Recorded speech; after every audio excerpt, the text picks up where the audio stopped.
Okay, true believers, we are back. And for those listening at home, welcome to the Dungeon Musings YouTube channel. My name is Kevin Madison, and I'll be your editor-in-chief today, because today we are carrying on with our ongoing campaign, playing Savage Worlds Adventure Edition. And we are using their relatively recently released Superpowers Companion to play a superpowered Savage campaign featuring Canada's premier super team, the Guard. And with me today are some of the stars of the Guard and the stars of today's session. I'll go the order I've got you guys on the screen here. Why don't you tell us who you are and who you're playing today? First up, we've got Robert. Yeah, my name is Robert, and I'm playing Bouclier. If you haven't watched this before, he's sort of a normal-looking guy until he gets angry, and then he kind of hulks out, but maybe even bigger than the green guy. Yeah, nice. What was I reading? There is a character in Milestone that is actually, like, I never read Milestone comics back in the day, but Milestone comics, there's a character very similar to Bouclier's powers. Yeah. Yeah. He actually, sorry for those listening, he doesn't actually get angry and then get bigger. He gets hurt and then gets bigger. Yeah, that's the thing. It's energy. It's neat because it's such a unique character. I've never heard of powers like that before. And this character, he's not 100% in line with Bouclier, because Bouclier absorbs kinetic energy as well. But it's just neat. I was listening to a retrospective on Milestone, and they mentioned this one character, and I'm like, oh, that's super fucking cool, because it's such a neat character. And last, but certainly not least, is Will. Hi, I'm Will. I'm playing Cygnus, the Dark Star of the North. Nice.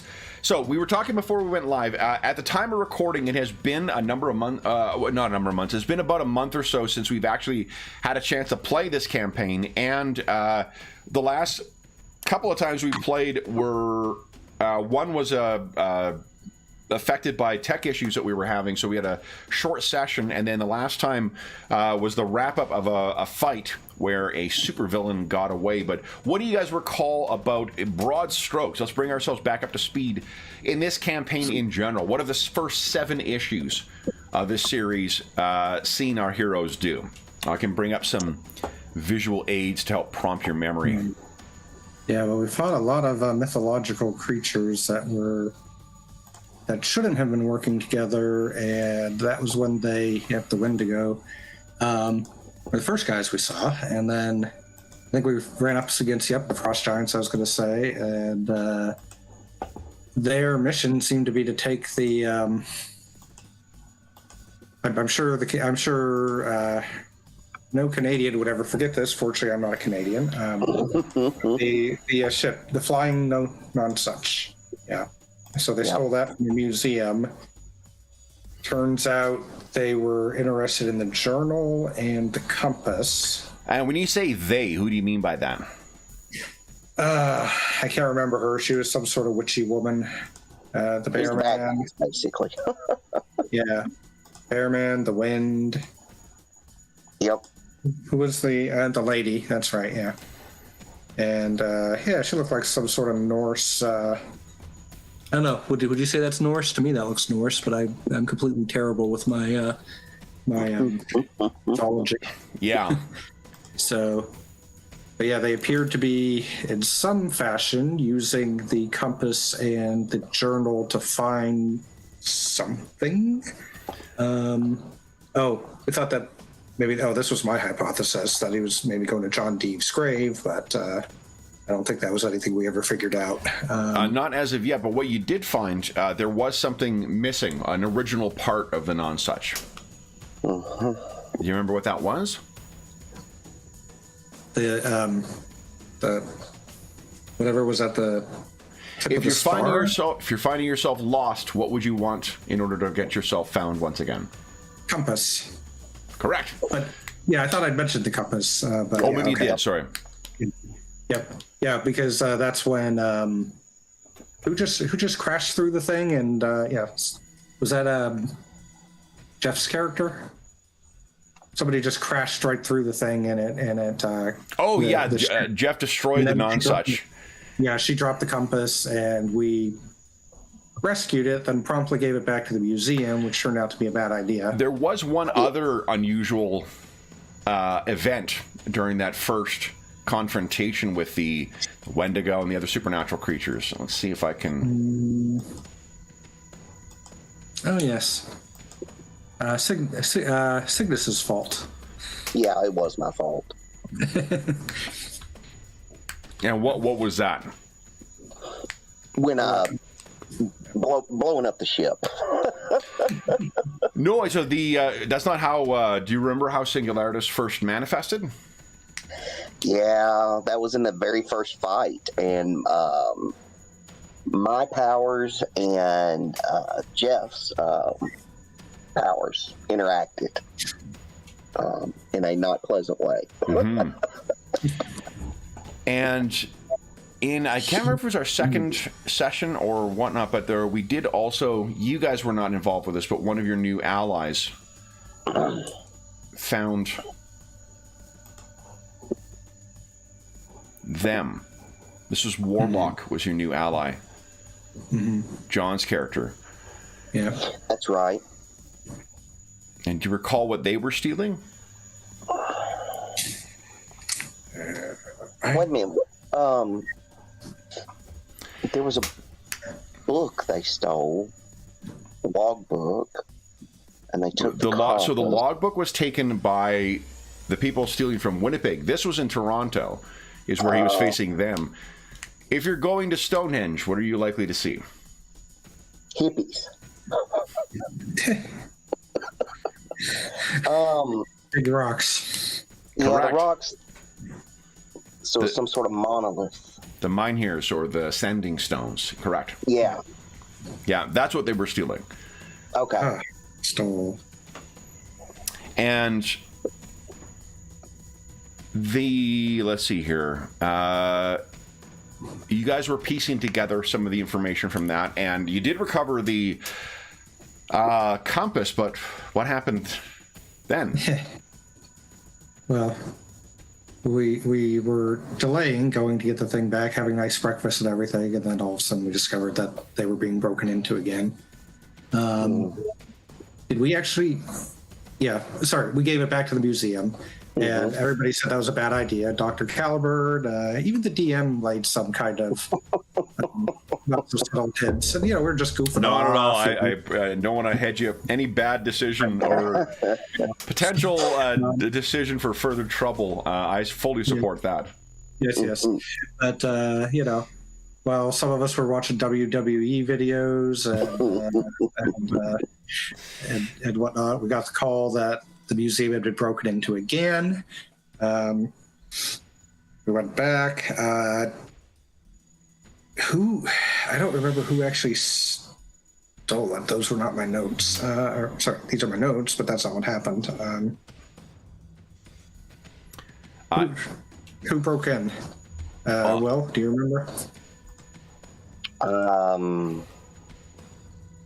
So it was the Bear Man again? Well, from the injuries, the fatal injuries sustained by that one security guard. Right, the security guard. Something with big, nasty claws. Now, before that happened, though, there was something else, and let's see if I can refresh you. The Wendigo. The Wendigo, that little village in the middle of nowhere. Oh, you talking about the dream that we had? Yeah. Boy, I take bad notes. Yeah. You're doing better than I am, bud. Yeah. Was that Churchill? Was that the town named Churchill? Churchill, Manitoba, correct. Right on the shores of Hudson Bay. Okay. Literally, that's my note. I have the word Churchill with an arrow on Hudson's Bay. No mention of Wendigo or anything. Oh, there, it's right above that. Attacked at night to drain while sleeping. Yep. Yeah, so there was something that you found there was a connection because you had heard the howl of the Wendigo. You guys were being preyed on in your sleep, but Warlock was able to provide some kind of buffer for you for that. Mm-hmm. Yeah.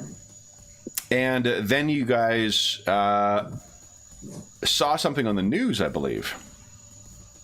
You were planning what to do next with the... Oh, and Singularitas, you fought... I believe you faced... Or Cygnus, you faced Singularitas again.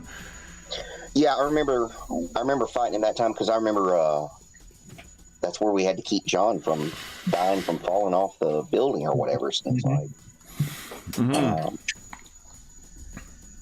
I don't remember how he. That's when I'm trying to remember where they were, but the Tech Gang was the next. Yeah, that was in Vancouver on the west coast of Canada. Yeah. Yeah, that's where we ran into Electron, and I'm trying to remember the other dude, the Alchemist. Yes, that's correct. Is that right? Yep. Yeah. Yep. And so they were trying to make off stuff, and that was a heck of a slugfest. Oh yeah. Yeah. Yeah, and do you recall? I hate Electron. Very little Electron.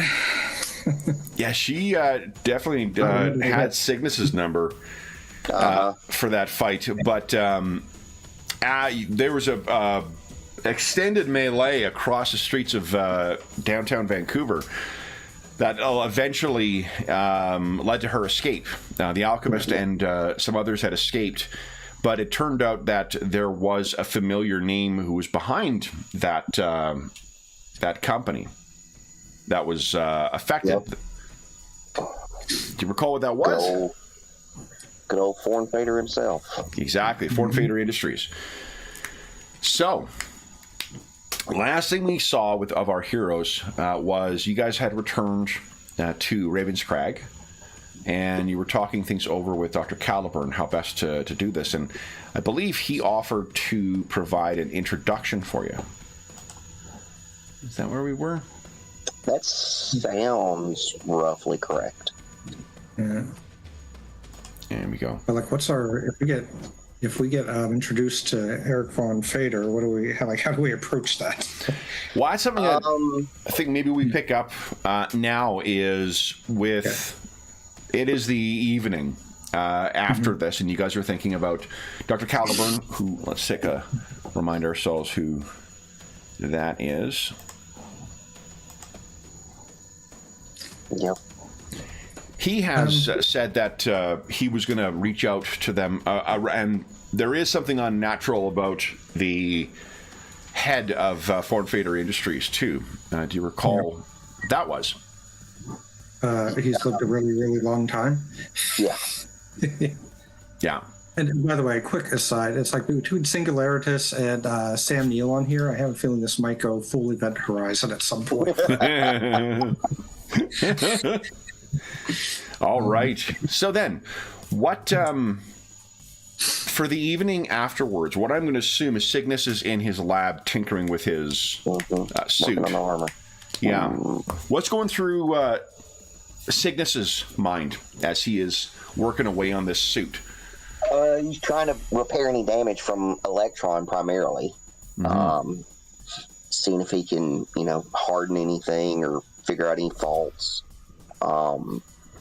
Again, a lot of what we've done up to this point is very magical, and so he's still reconciling that with quantum mechanics in his mind.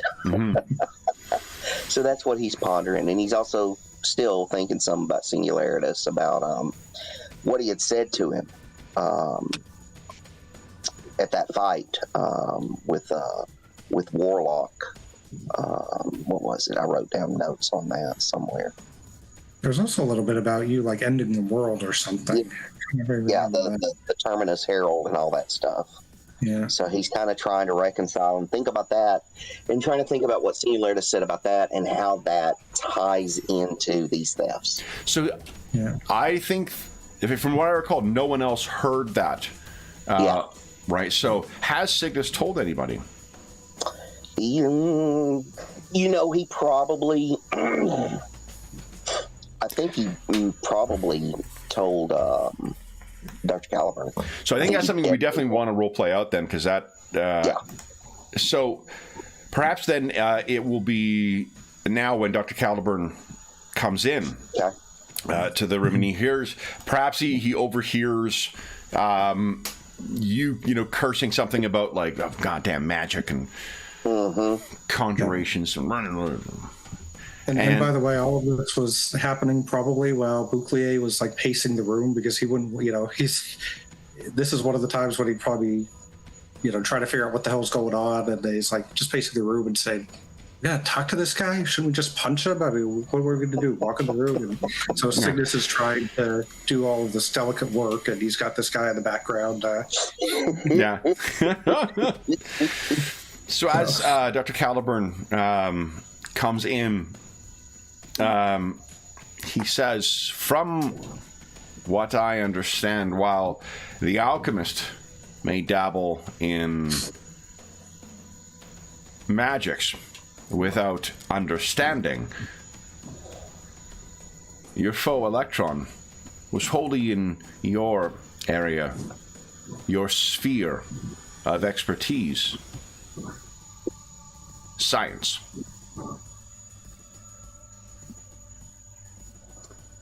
Yeah, it's definitely, an armored foe. And definitely had some choice tricks up the sleeve for me. But I'm working on hammering out some details, working on trying to come up with better solutions to those tricks. Dr. Caliburn comes and stands kind of near where, whatever station you're working at, and he's got his eyes fixed on you, and you can just feel it that he's looking at you. Mm-hmm. Dr. Cooper, I feel there is more than an escaped supervillain that is troubling you.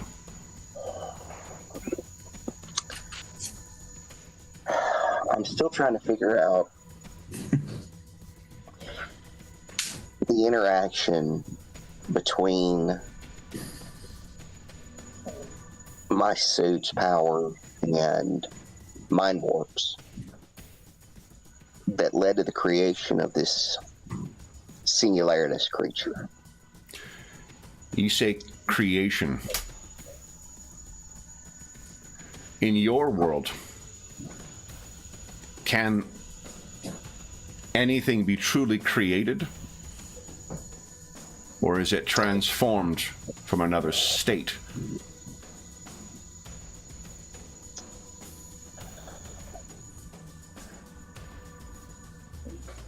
Make no mistake, Dr. Cooper. In my world, and he gestures and phew, there's cards in his hand. Conjuration is a simple trick. And then he gestures his hand around, and the cards disappear. But in yours, you have more binding rules.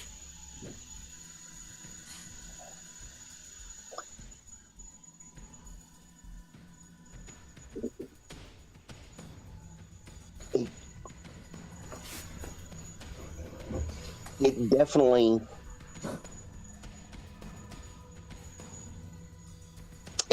came from somewhere. Ah. And from where? That's kind of the question. And I'm trying to figure out what it's...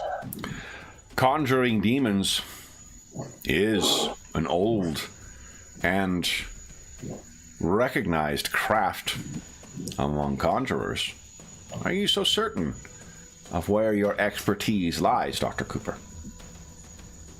Oh, I know what I'm an expert in, and I know what I'm not. I'm at least smart enough to realize some of these forces are certainly not, it's a word he wants to use, are certainly not classical. That's definitely, in my mind, you're talking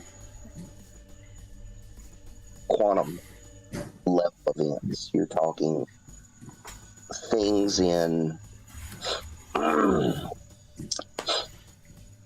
the sub level of physical reality. One of the amusing developments in your field, amusing to those in mine, I say, has been your begrudging recognition of other worlds.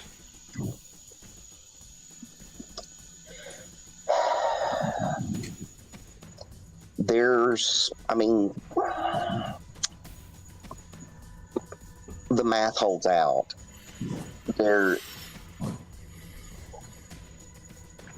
definitely mathematically an extremely more likely probability there is than there isn't. I can tell you that this has been a recognized fact among my kind and those who hunt us. And I will leave your science to come to name their own process, because they so do enjoy refuting our names or rejecting names that we have given to such things for aeons and identifying them themselves. But witch hunters have long known a manner in which to identify and track things called from other worlds. Demons, spirits, phantasms.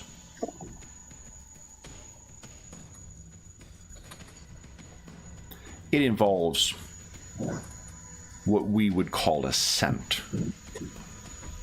But I imagine your discipline would have other words for such things. Yeah, most likely some form of radiation, something, And you some see, way of energy emission. there you have it. You've taken a thing that has a perfectly good word and given it your own. You truly are a scientist. Let's posit then that we're simply talking about the same thing in two different frames of reference. Indeed. So, I have my word, you have yours, but hey, if we get the right outcome... What is the outcome you desire from your demon?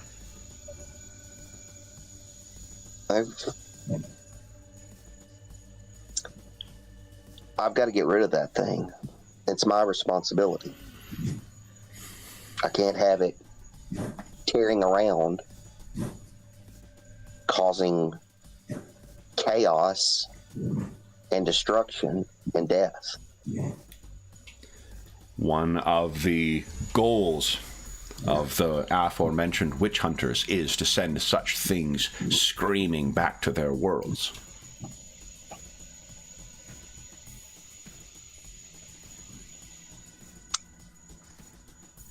It spoke to me. Your demon speaks. I don't think it necessarily verbalized as you and I converse now.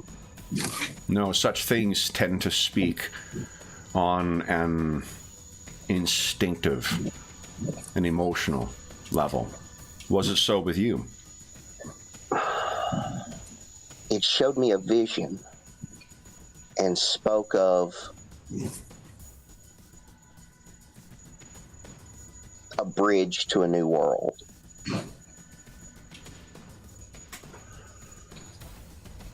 We have discussed such opening things. the gate. He gestures to the singularity that powers your armor. He says, we have spoke of such things, Dr. Cooper. This thing would use you as a bridge? To some extent, that's the impression I got. It mentioned the Terminus Herald. The Terminus Herald. Does that mean anything to you?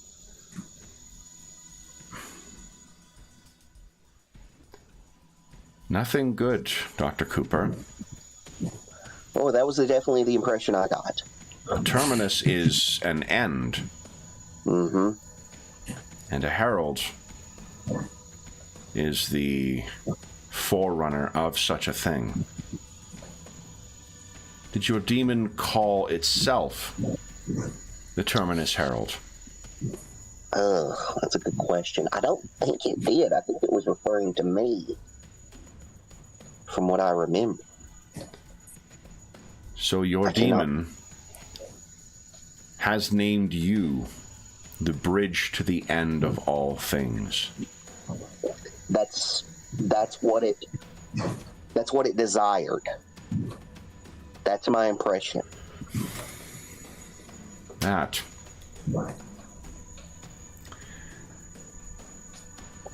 is disconcerting. Yeah, I was definitely disconcerted. Yeah.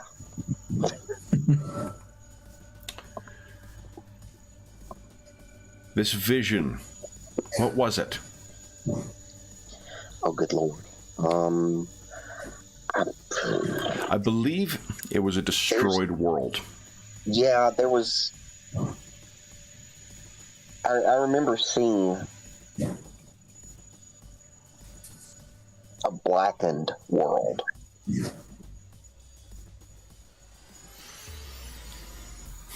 Like I said, this thing is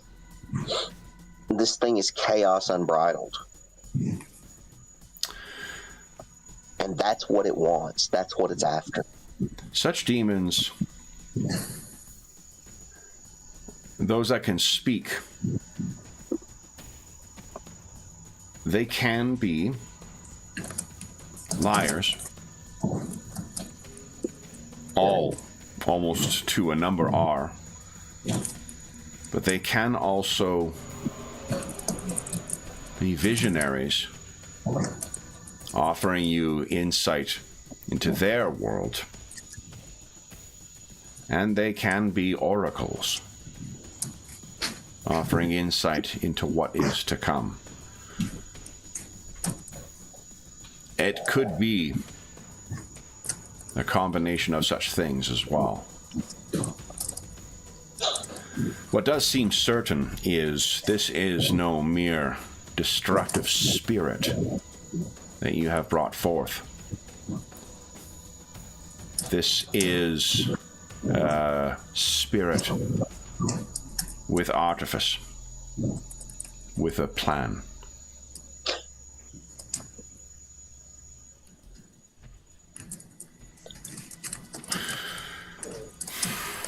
I think it plans the end of the world. It would not be the first.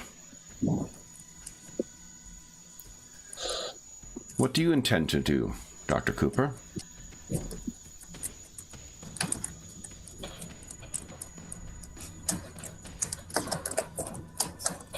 I'm going to destroy it.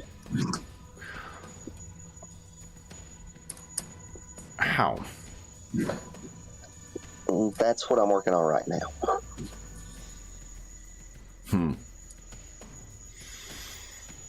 Well, I will consult.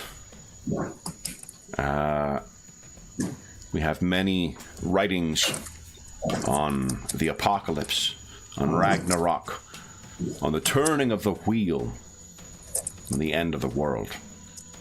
And I will consult. He looks over at Buckley. I'm assuming you're just standing there kind of in silence, listening to... He was probably like muttering back and forth, like pithy comments, like, "Oh yeah, right, master of I don't know. He was probably saying stuff like "master of the obvious," like when you said that. Well, we didn't hear that, so I think he may have thought that he was doing that, but it seems that he was in stunned silence instead. Okay, sure. Yeah, maybe. Mr. Sorry, Brooks. So Dr. Calderburn turns to you, Mr. Brooks. Yeah. Yep. It is unusual to see you at a loss for words. Well, you gave a very good summary of things that we saw. I don't know how I would even deal with something I can't punch, so I figure it's probably on you and Cygnus to figure it out. But if you can find some way I can punch the thing, I'd be happy to do it. Mr. Brooks, you must begin thinking beyond your fists. Not everything will be accommodating in providing its means of dispatch. Consider that when you next watch your wrestling. Okay, what of my powers have you seen that would make you feel that I could take care of this thing? It's not for me to tell you, Mr. Brooks. It is for you to discover. And there's a brief eye roll, but he manages to keep from saying anything. Yeah. Then I have brought dinner. Please enjoy. I will consult my tomes. That's useful. Thank you. As he's leaving, he says, "Oh, and you will have a meeting with Von Fader tomorrow afternoon." Okay. He leaves. And so as Dr. Caliburn's leaving, and Bouclier kind of says this so that hopefully he'll hear it in the hallway, but not so close that he would feel like he would need to turn around. And he says, "So I can punch him, right, Cygnus?" As in, I can punch Von Fader, right? If you can get a hold of him.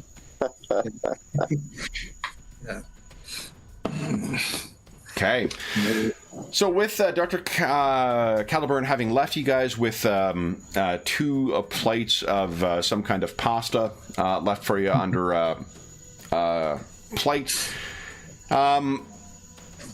Bouclier, this is the first time you've heard what Cygnus had heard.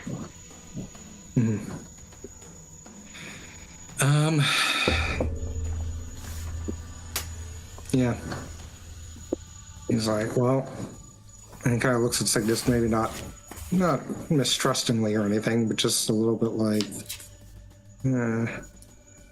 yeah, this sounds a little more dangerous than we might have thought. This thing.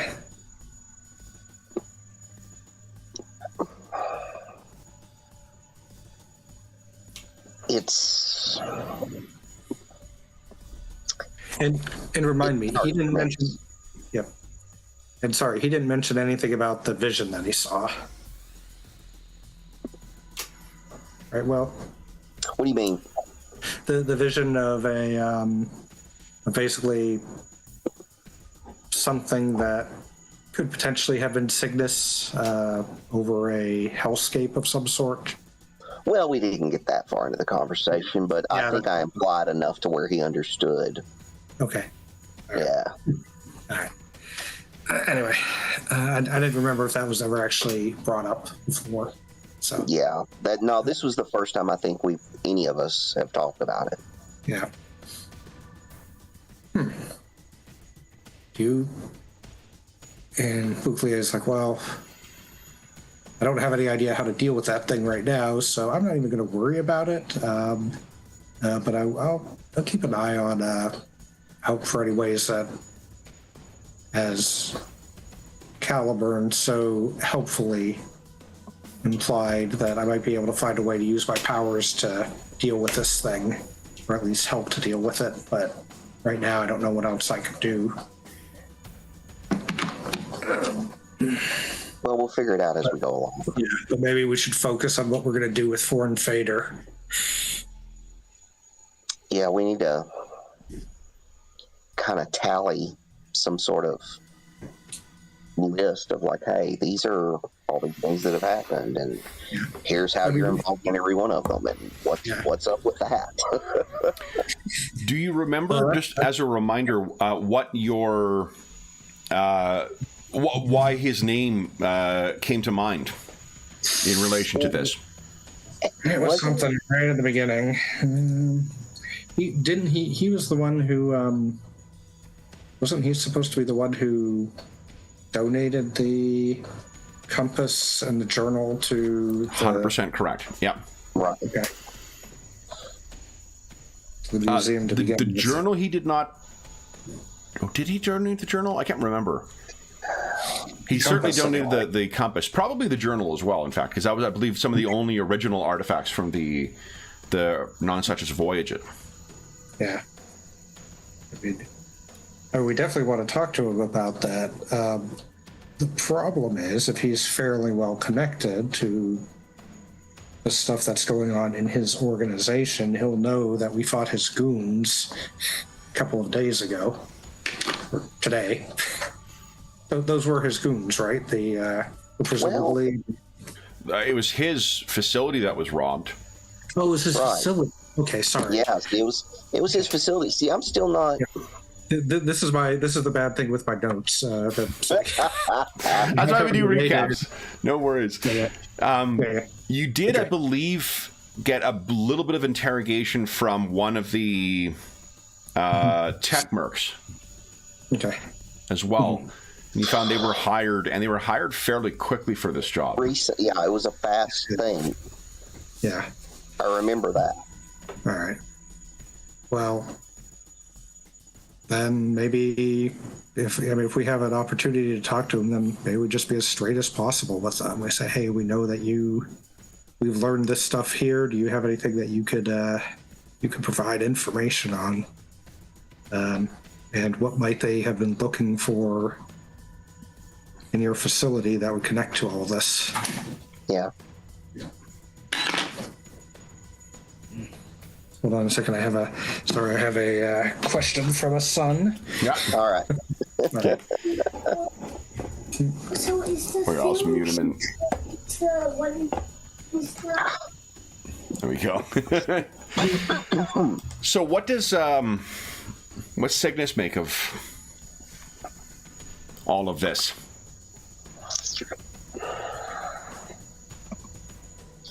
I mean, he does. Like I said, I guess at first, at the beginning, he thought maybe this Born Fader guy was possibly perpetrating, was behind everything. I think now he's a lot less sure of that. Because, I mean, if he had donated a lot of this stuff, or given this stuff, or had this stuff, why does he need to steal it? Why do you steal something you already own? Yeah. And I don't see any evidence of where that would be beneficial for him. I could see somebody maybe setting up some sort of kind of framing type thing, but that there's usually a benefit out of that, and I don't see that. So I'm not sure that he's really the problem or the key. He might, though, have some sort of immortal enemy that maybe is behind this. Somebody that's trying to attack him. So, I mean, I think that when we go to like I said, to that point of questioning, I think that's kind of, definitely part of what I'm trying to find out is, why are you tied to all this? Who, either why did you gather these things? Why did you have these items? Why were they all tied to your facilities? Or who put it together that you were tied to them? Is there somebody that's powerful enough that has a grudge enough to do these things? So, I mean, those are the things that Cygnus is definitely thinking about and trying to, come up with a plan of, okay, how are we going to talk about this? How's he going to know that we're not, I guess, antagonistic?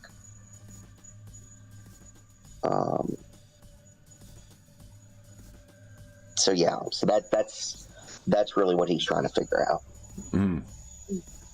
Ken? So Robert, I have muted you in Zoom. Remember, Zoom is how we have the audio. So if you're stepping away, you just need to mute yourself in Zoom. So you just need to yeah, you're good. Perfect. So Kev, just so it's good that you do that, but I do it on this, so I often forget that I need to do it. That's what I'm saying. Yeah. Just I'll remind, if you do step away, just remember in for these calls, you just need to mute yourself in Zoom, because that does nothing on here. Oh, it doesn't. Okay. Yeah. Okay. So then, what about Bouclier? What does Bouclier make of all these developments? Oh, he basically has a brief flash of, like at the very start, we were talking about that he was kind of on his way to supervillainy, and he was like, just brief flash of, it would have been so much easier if I just gone bank robber. But it's like he's at this point he really just wants to like. It's getting too complicated for him right now, so he's just like trying to focus on the one thing that he can, which is okay. Let's talk to this foreign fader and find out who I can punch next to get out of this situation. So perhaps what Foreign Fader does, or what Bouclier does, is turn around one of the whiteboards in Cygnus's lab and kind of like, okay, what do we need to address here with Foreign Fader? Yeah, I think so. And so he points out why did you provide the compass to begin with, or did you think the compass was anything important when you provided it? If you didn't, what do you make of what we've learned? If you did, why the heck would you give it to a museum where somebody could then know where it was? Same thing with the journal. And then ask what the connection between... And I had written a name down at his...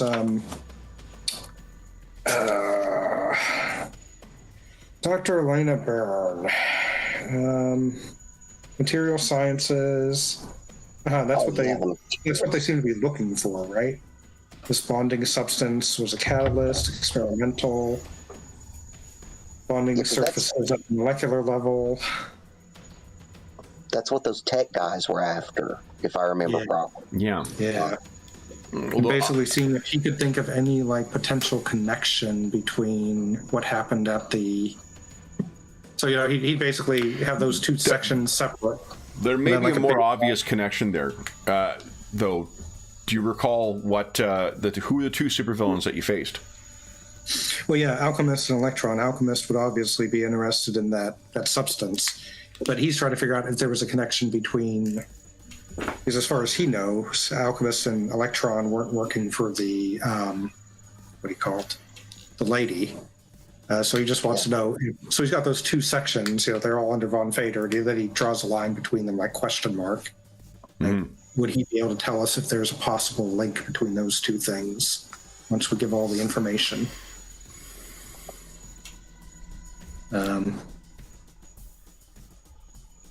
Cygnus, anything to add? I think that's what he would draw. And then other than that, he's like... And then he has the other question I can ask is, who can I punch?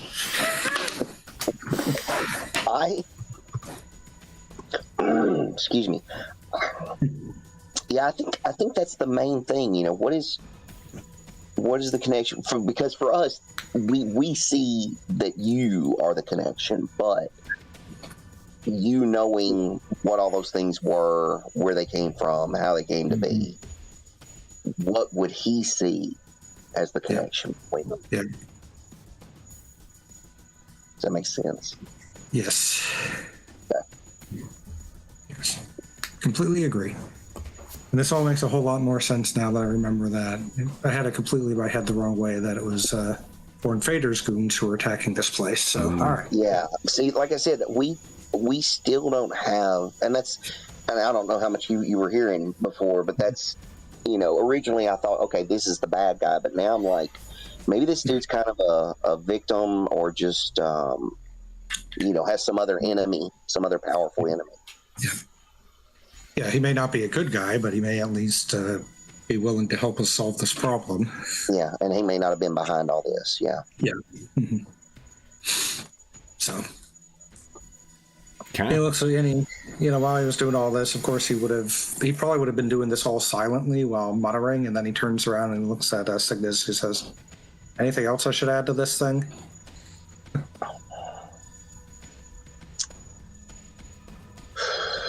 I can't think of anything really. Okay. Well, why don't we sleep on it and then he looks at the stuff that Cygnus had been working on. He says, "Is that suit going to be ready for tomorrow, just in case, Oh, we'll be ready." Okay, good. He was trying to come up with some weird mythological beast we hadn't fought yet that would pop into Foreign Fader's office. Yeah, he draws a blank. So. Okay. Yep. Then, unless there is anything else you guys wish to do tonight. No? Then? Yeah. Not that I can think of. Okay. That's the main stuff that I think we need to prep for. You each get a Benny as well. Oh, right. What is it 3 is the base? Like every game, don't we I start think off you with start a with, number I put 3? it down to 1, but that's Pathfinder 2. You might start with 3. Yeah, you're right. Am I right? Okay. Yeah, I think so. Yeah. There was 1 on my sheet, and I was like, "Don't we start with 3?" And I couldn't remember, Kevin. No, well, you know what? Like again, it's been a while since we played, and then this week we just played PF2 last night. Oh. Yeah, so I think that's why I just by what do you call it? By regular practice, I always set it back down to 1. So yeah, you should be at 4. Yeah, you start each session with 3 bennies unless you've got a what do you call it? A edge that grants you an additional 1. Excuse me. Which I don't think either of you have. No. No, Okay. I don't. Yeah. I think Warlock might, but our scene transitions. Cygnus. Dr. Cooper, I guess. You were walking in fog, or maybe mist. You cannot even see your feet. You seem to be walking on fog.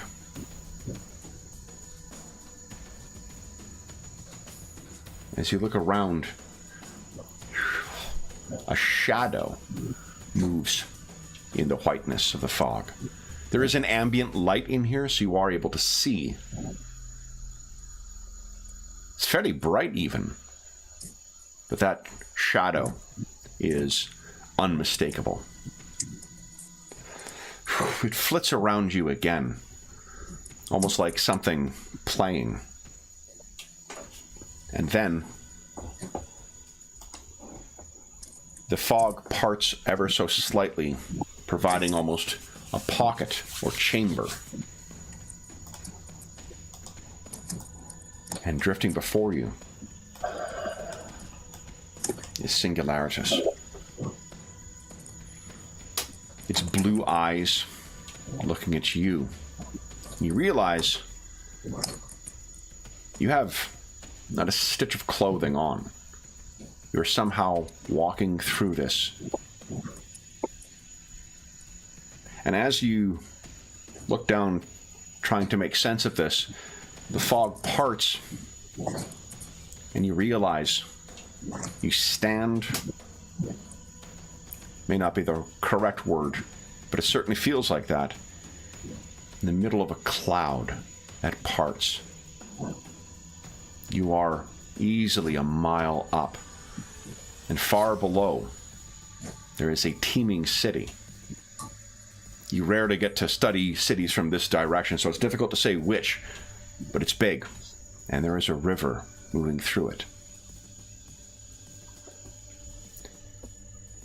You would expect yourself to feel defensive, to try and protect yourself against this demon. But you find yourself bringing your hand up in its direction, and as a abyssal mirror image, this thing's hands come up as well,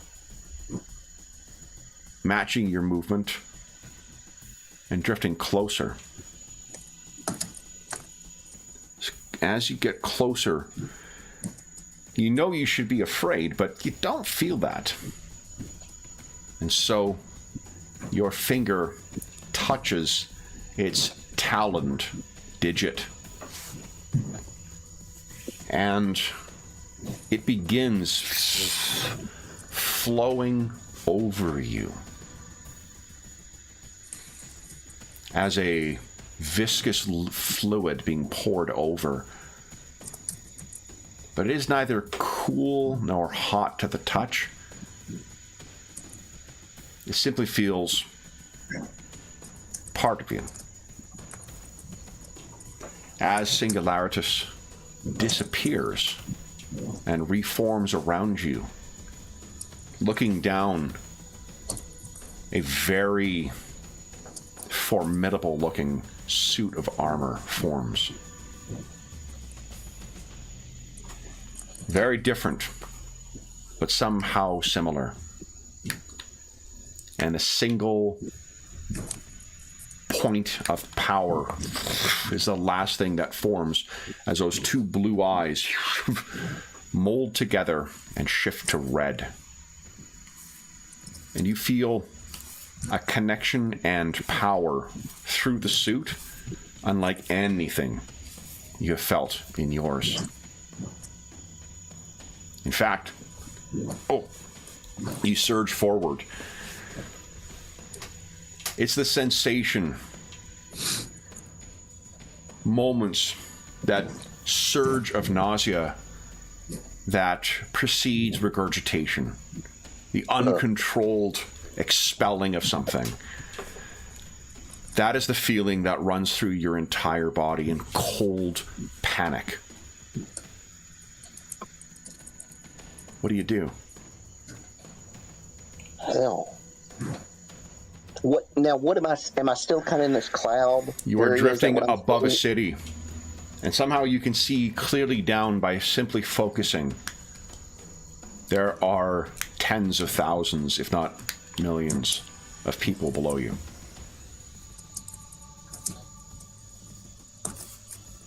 And your power is building. Okay.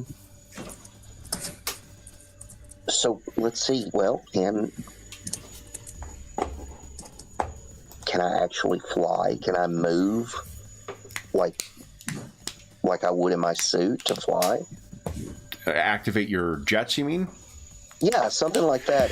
Activate some sort of propulsion. You try to activate a propulsion, and what is unleashed below is a cataclysmic level of power. It begins burning from where it hits, vaporizing anything that is beneath there in a blinding light. And as you try and reel it in and bring yourself to move, it expands out. Buildings evaporating, collapsing as they are slowly burned away by the power of your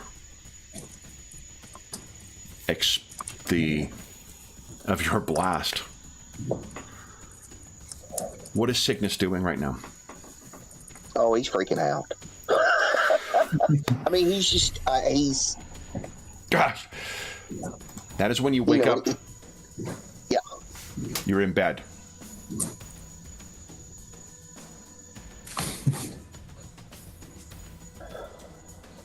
What are you doing? What are you thinking? Why, oh why did I build a suit, put it on? Where does Dr. Cooper keep his the singularity? I'm sorry, the Cygnus singularity. Yeah, I think when we talked before, I know we talked about like a ring, but you know, if it makes more sense, if it's better, I think a watch. Yeah, that probably okay. It's a watch. That way, he's kind of always got his suit on him if he needs it. That's where the tech is stored. Does he wear the watch in bed, or does he kind of keep it on his nightstand? That's a good question. I almost think he would maybe have like some sort of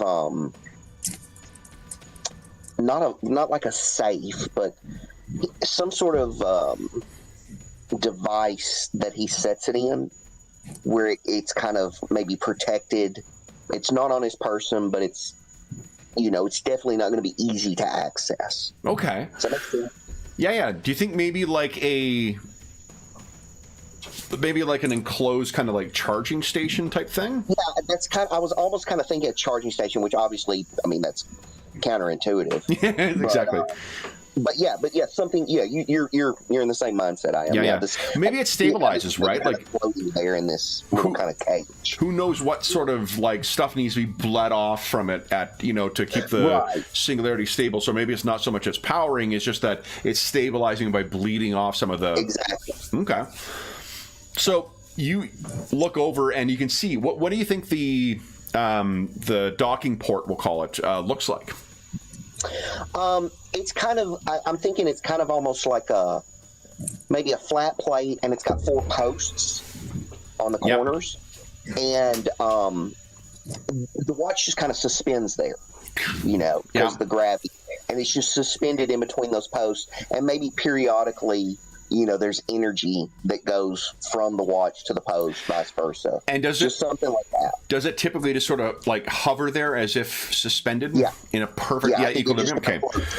So what you see as you open your eyes, and I'm picturing it's kind of like your image where it's got like a red thing in the center, right? So when you open your eyes and your mind is reeling about this, the fuck, has someone got a siren? Because what you're seeing is red light is just like moving across. Like when a ambulance or a fire truck or whatnot comes by, you can see like the red through your window, right? It's got that's what's on your ceiling, and you look over, and the watch is spinning around and oscillating in the station. It is not supposed to do that, nor have you ever seen it do that before. And there's a pulse of red energy coming from it. Okay, that's not good. So yeah, definitely get up. Flip on the computer or pad, whatever it is. Yep. Probably attack with it that he uses to monitor everything. Sure. Why don't you give us I think it's a science check, please. Check. Okay. Science.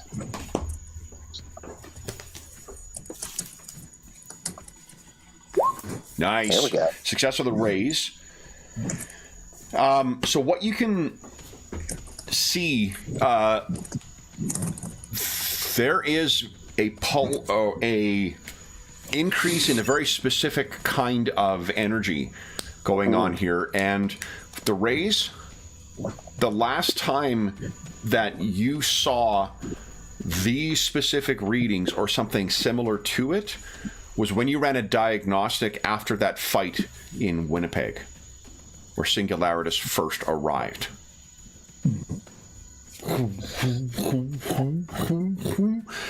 There is then a bolt of red power that comes from it, strikes the wall, and there is a sphere that is beginning to form.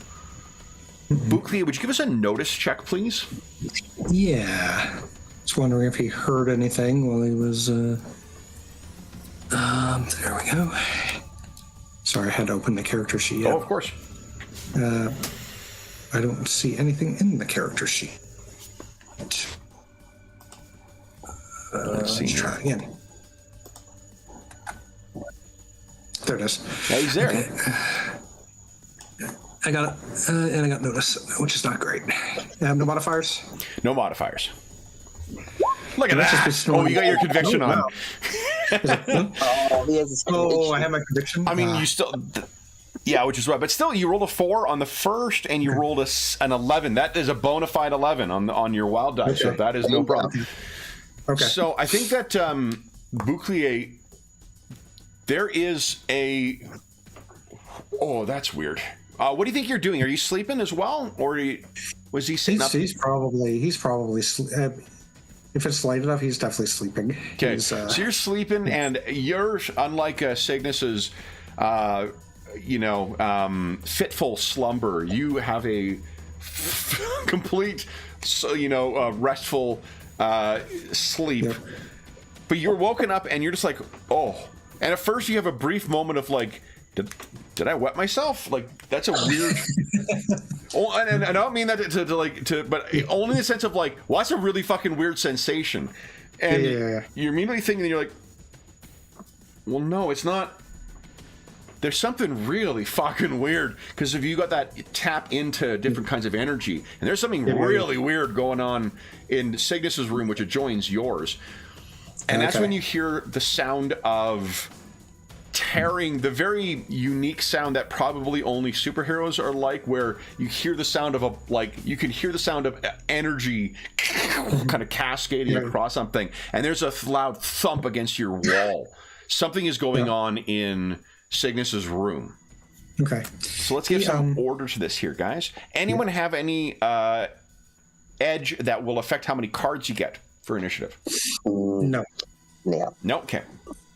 I believe that was not how many cards, but that was three draws.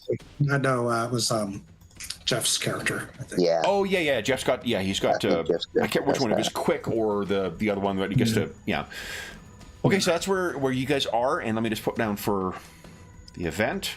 Oh, yeah, I got bennies. I got bennies, guys. Holy smokes. Oh, no. Here we go. Here we go. Yeah, we have bennies, too. Let's see. Anyone spending a Benny for a new code? Can we find out after you do? Yeah, you can spend after me. Absolutely. Okay, sure. Yeah, let's hold up for a second.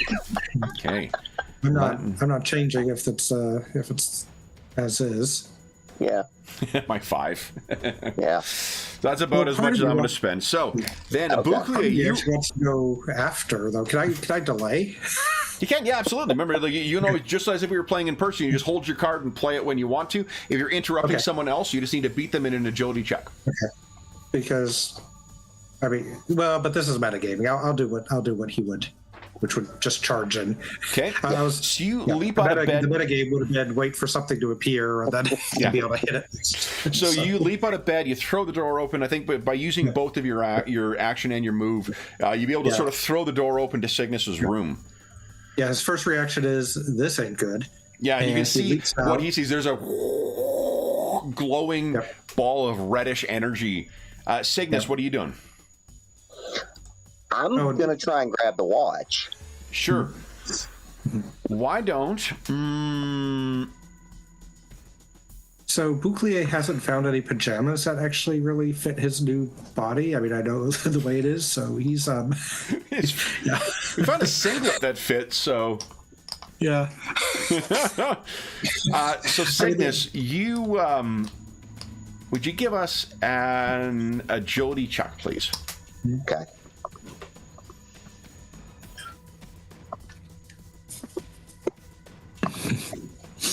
Easy. So you look at this thing and it's oscillating around, and you just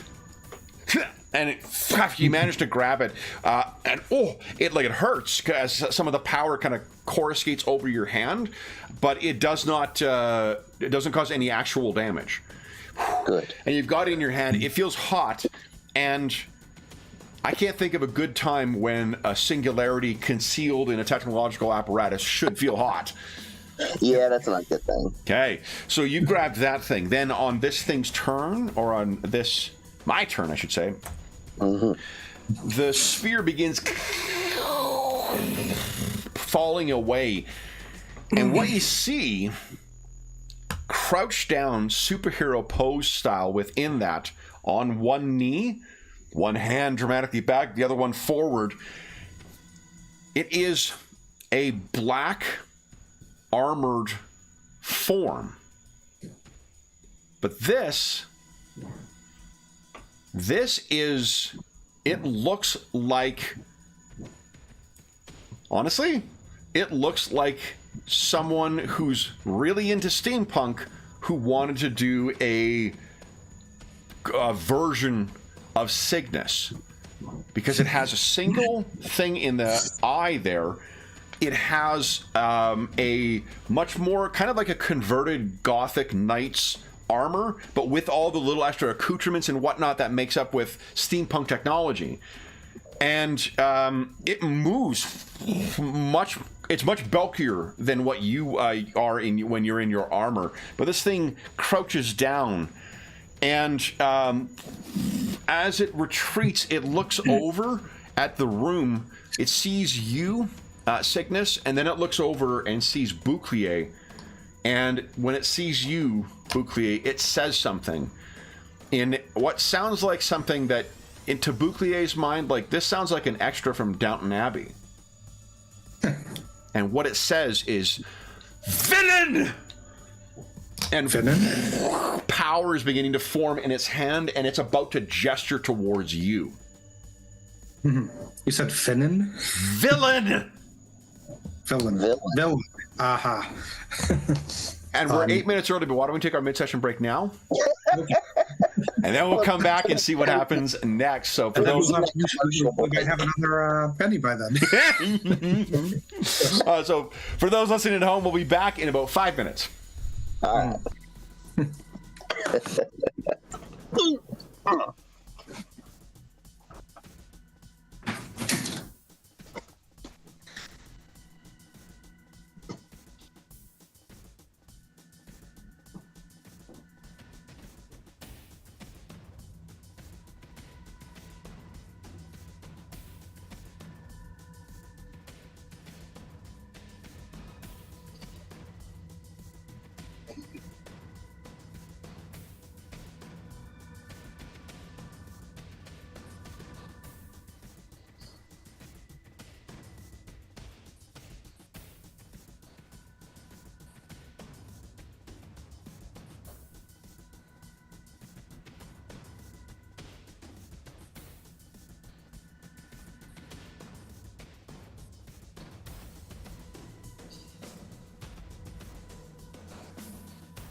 Kev, can you see Will?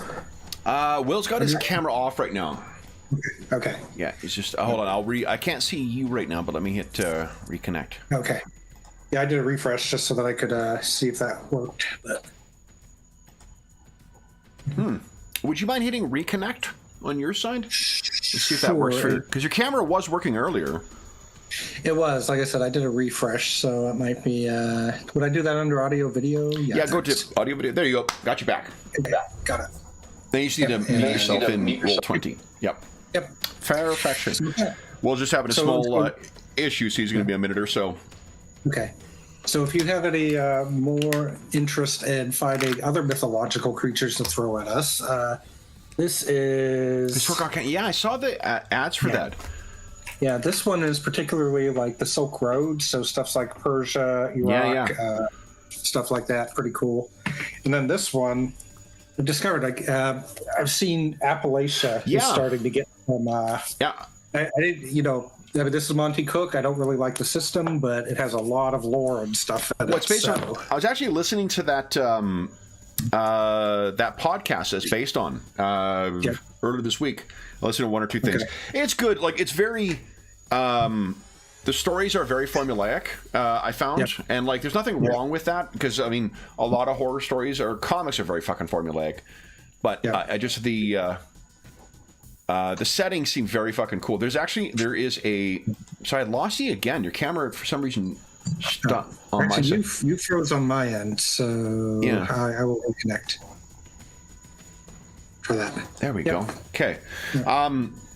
There is a great arc of Hellboy where he goes to Appalachia and deals with the. I just lost your camera again. I don't know what's going on. I don't know. It's. I will try. You're frozen on my side, Kevin. Okay, I got. Robert, you're back again now. There we go. Yep. So that's good. And then, Will, if you could hit reconnect on your side.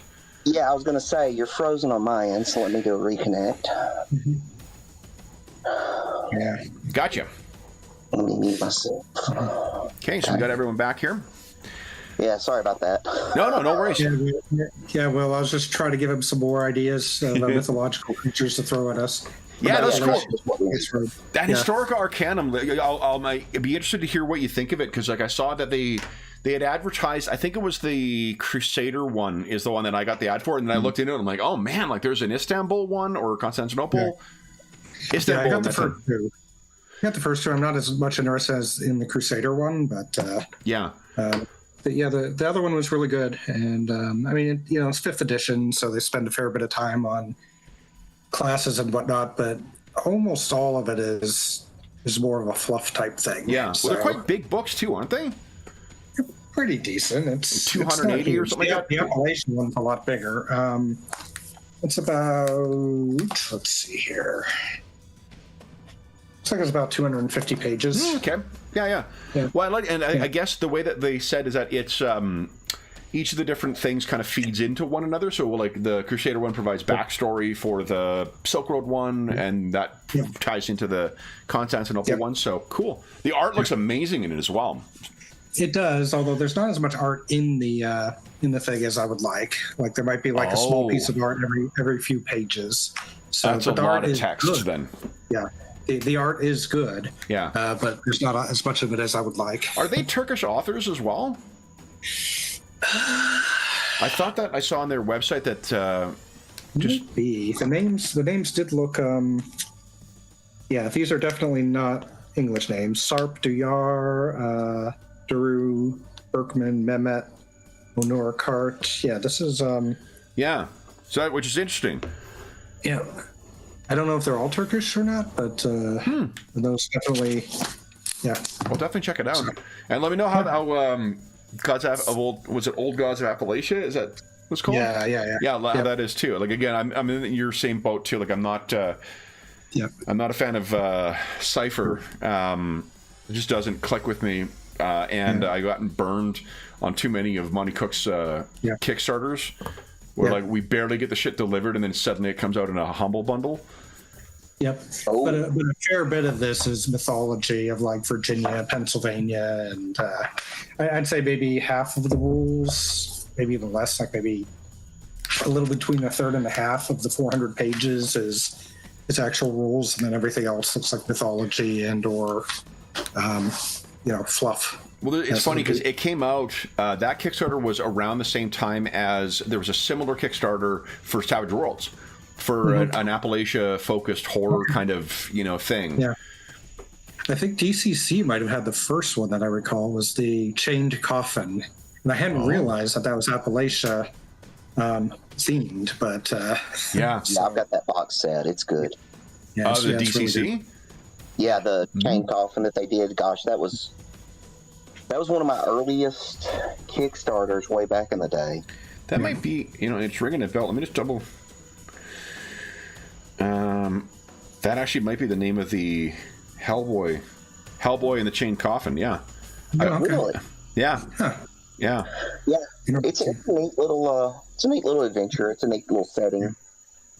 Yeah, so they came out recently. There was a lot more stuff that they added to it, and now it's just in one volume. But I get the sense that there's some stuff in there that wasn't in the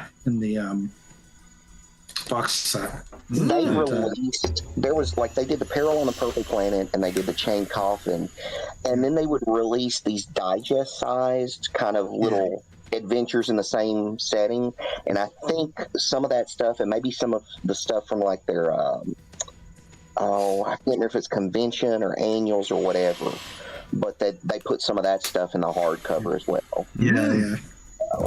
I basically pulled that out to maybe throw some unusual things at my particular group. So we'll see how that goes. But yeah, it's fun. It's as you said, Kev, I think the stories are probably, and I found the same thing. I read my son Persian fairy tales basically from my a book that I got so that my wife could also read them in Farsi if she wants. But I think everywhere you've got the formulaic thing, for any culture. Well, that's just it. Right? It's not a matter of any kind of short story anthology type thing, especially if you're trying to churn out stuff. It's going to have some formula to it, right?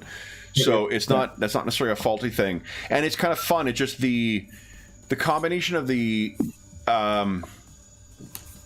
there's another popular horror podcast called The White Room that is pretty fucking cool. I just found the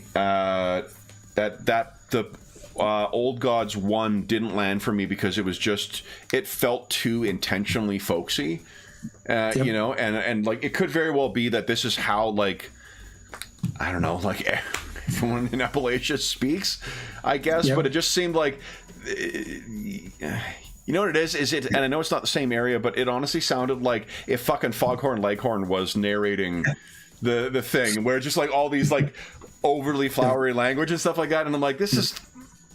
I'm not sure that would be what you would expect to hear in Appalachia, but... No, and it didn't... Yep. Yeah. But it's, wonderful production and there's a lot of stuff to it, a lot of content. So there's probably a lot of great ideas to steal from it too. Yeah. So that's really cool. All right. Then I think we're drawing cards here, and I don't have an image for this, but I bet you I got a Black Knight thing in here somewhere. I'll try to look through cards every round. Okay. All right. Let's see here. Would it surprise you to learn I have a lot of knights for images? Let's see here.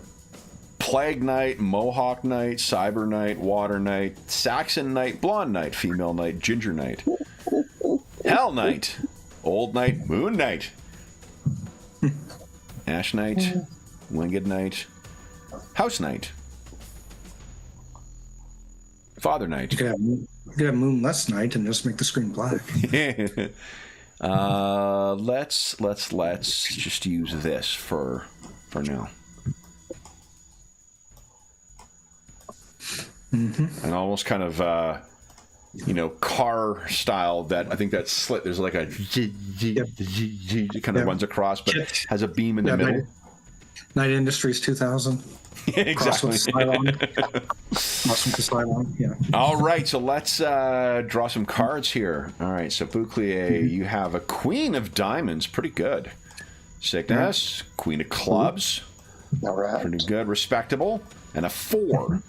think we're going to spend, one Benny here. Oh, he'll have Bennies as well. When am I talking about superheroes? Going in the wrong direction, my friend. Let's spend. Didn't we get another Benny, by the way? You guys did get another Benny, yes. Yep. Okay. Yeah, I am not fated to go before you guys, and I can't keep sinking in things. I love seeing the Bennies getting spent this way. Yeah. All right. So then, first up will be, unless you guys are spending any Bennies, first up will be Bouclier. You can see what his intention is going to be. There is a dark energy that is forming around his hand, and he looks like he's going to gesture towards you. Yeah. Bouclier says two things. First, he gives a quick aside at Cygnus, and he says, "Friend of yours?" And then he looks back at this thing coming in, and he's like, "Come on, bring it." Okay. Yeah. Cygnus, you have your watch in your hand. That sings a little bit. What are you doing? I'm going to strap it on, activate the armor. Okay. I don't think you have like insta change, right? I don't think so. I don't think it's anything like that. It's just because it's always been off screen. Really, I don't think I've ever had to do this. Yeah. Okay. So I think we'll say that I'm going to take a look at the rules between now and next session.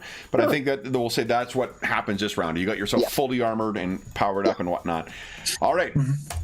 Then this man turns to you, Bouclier, and says, "Monsieur Montaigne, you will not thwart me!" And he gestures out, and... He said Montaigne? Monsieur Montaigne. I gotta check my name again, see if that even is anything close to. I think so. Mountain, the mountain, never mind. Yeah. So he gestures out, and there's this pulse of energy that slams into you. And let me see here. I did not get a raise. Do I want to spend a Benny? Let's spend a Benny. Try and get a raise here. Hey, that's fine with me. No raise. Dang it. So what happens is, let's see here. You are... this black energy hits you, and while you're sort of bracing yourself for like a damaging effect, for pain, and then the absorption that follows, unfortunately what happens is it hits you, and then it spools out almost like chains that fall over you, almost as if someone this stranger may have been aware of what your power may be. Yeah. He didn't get... You're able to sort of move back enough. So you are...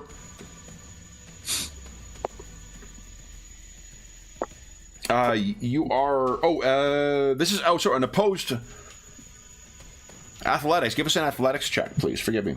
Yeah, at least he's a little better at that now. It was kind of recent edge. I don't think that would help in this case. That was the... Oh, you got that... what that does is just it links your agility or your athletics to your strength instead of your agility.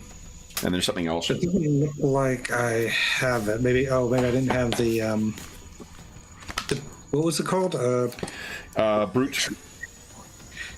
Yeah. Okay. I guess. Yeah. I didn't have the. I didn't have a level up or something. Okay. Between when I remembered to take it and when I need to take it. It won't affect this roll anyway? Anyway, yeah. So I'm looking for athletics, which is, there it is. Here we go. You want Benny that? Yeah. Go right ahead. Come on. There we go. So these chains begin to form across you, and you stagger back, and they break and then dissipate into like blackened motes of not light but energy. That is the end of our first round. Round two. Let's see, Bouclier. An 8, Cygnus, a 7, and a stranger. 2 once again. No, I gotta take I'm going to spend one more. Let's see what happens. There we go. Anyone else spending a Benny? Let's see here. What have you got there? 9? I got a 10. A 10, excuse me. Okay, I will go ahead and spin a bit for a Okay. Yeah, free draw. actually, I will too. 6. See if we can. Come on. Nope. Okay. Anyone else want to spend any others? Nah, I'm going to hold on to them. Yeah. No, hold on. Okay. So he stands up from his crouched position and he says once again, "You will not escape, villain!" When he gestures up, and there is a line of energy that comes towards you. Would you give us another athletics check, please? Sure. At the same time, he also says, I'm not trying to escape. There it is. All right. You want to Benny that? I got a success and a raise. Oh, he did. Against that. So I would need to have at least an 8 then, right? Yeah. Well, I mean, for whatever I rolled. I rolled a 9, so you would need to beat... Okay, got it. Yeah, I'll Benny one time. Okay. Let me make sure to...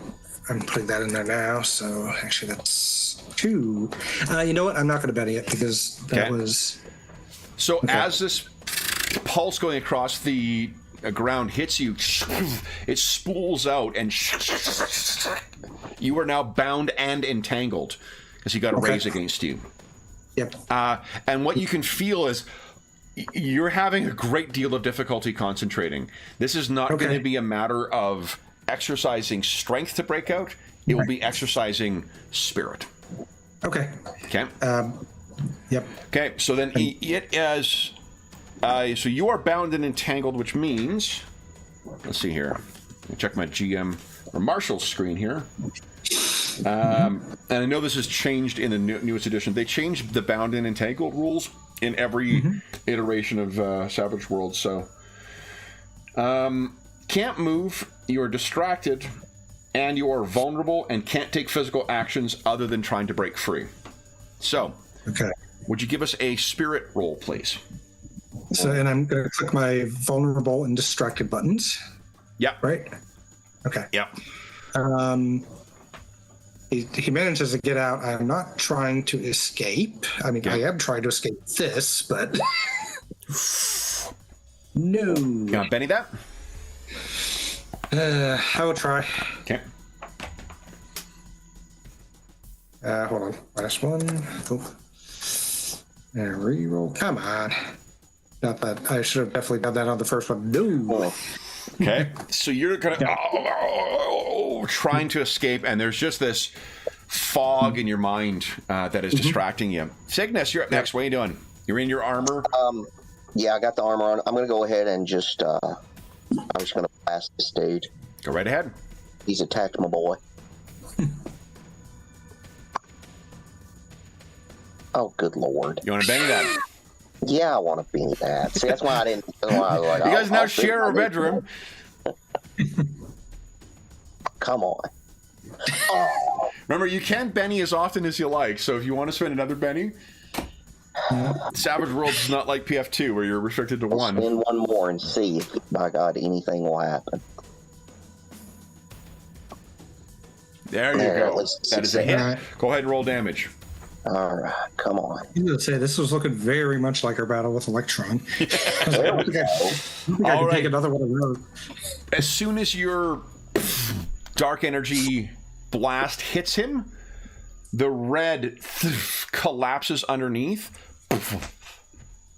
He vanishes, as does the restrictions, or the chains, as do the chains restricting Bouclier. And it's as if nothing was here. Bouclier looks over at Cygnus and says, all right, what the hell was that? What's your ship doing? Well, at this point, I would say time travel. That was you in the past? Gut instinct says a possible version of an alternate timeline.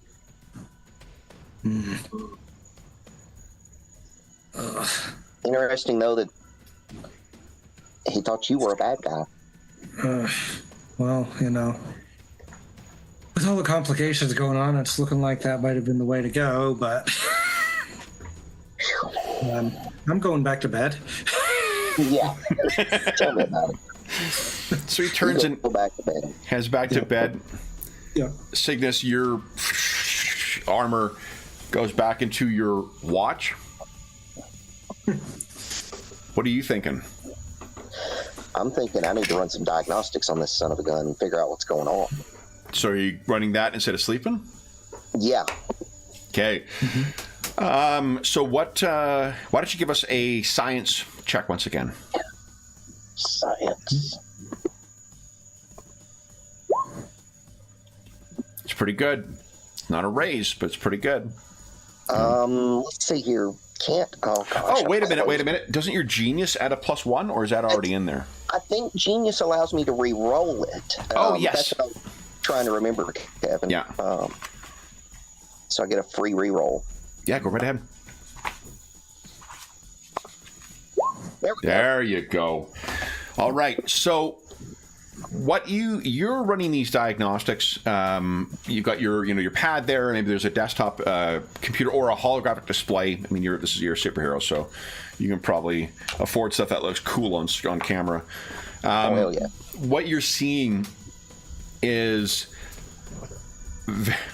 these are numbers that are very similar to what you saw when Singularitas arrived. And Mind Warp has been gone for a couple of days now. Mm-hmm. But yeah, and in both cases, it seems as if there was some, for lack of a better term, there is some kind of particle or whatnot that seems to have been introduced to the matrix that makes up your singularity that then led to a cascade and an increase in those other energies, almost like a lifeline being thrown in that then something else came across.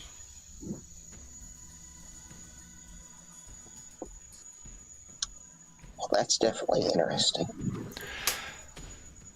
It also, twice these things have happened, and there are subtle differences between the two.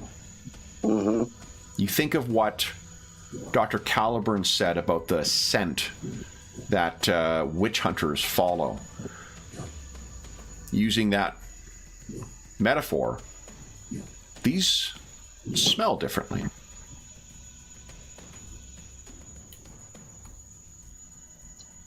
Okay.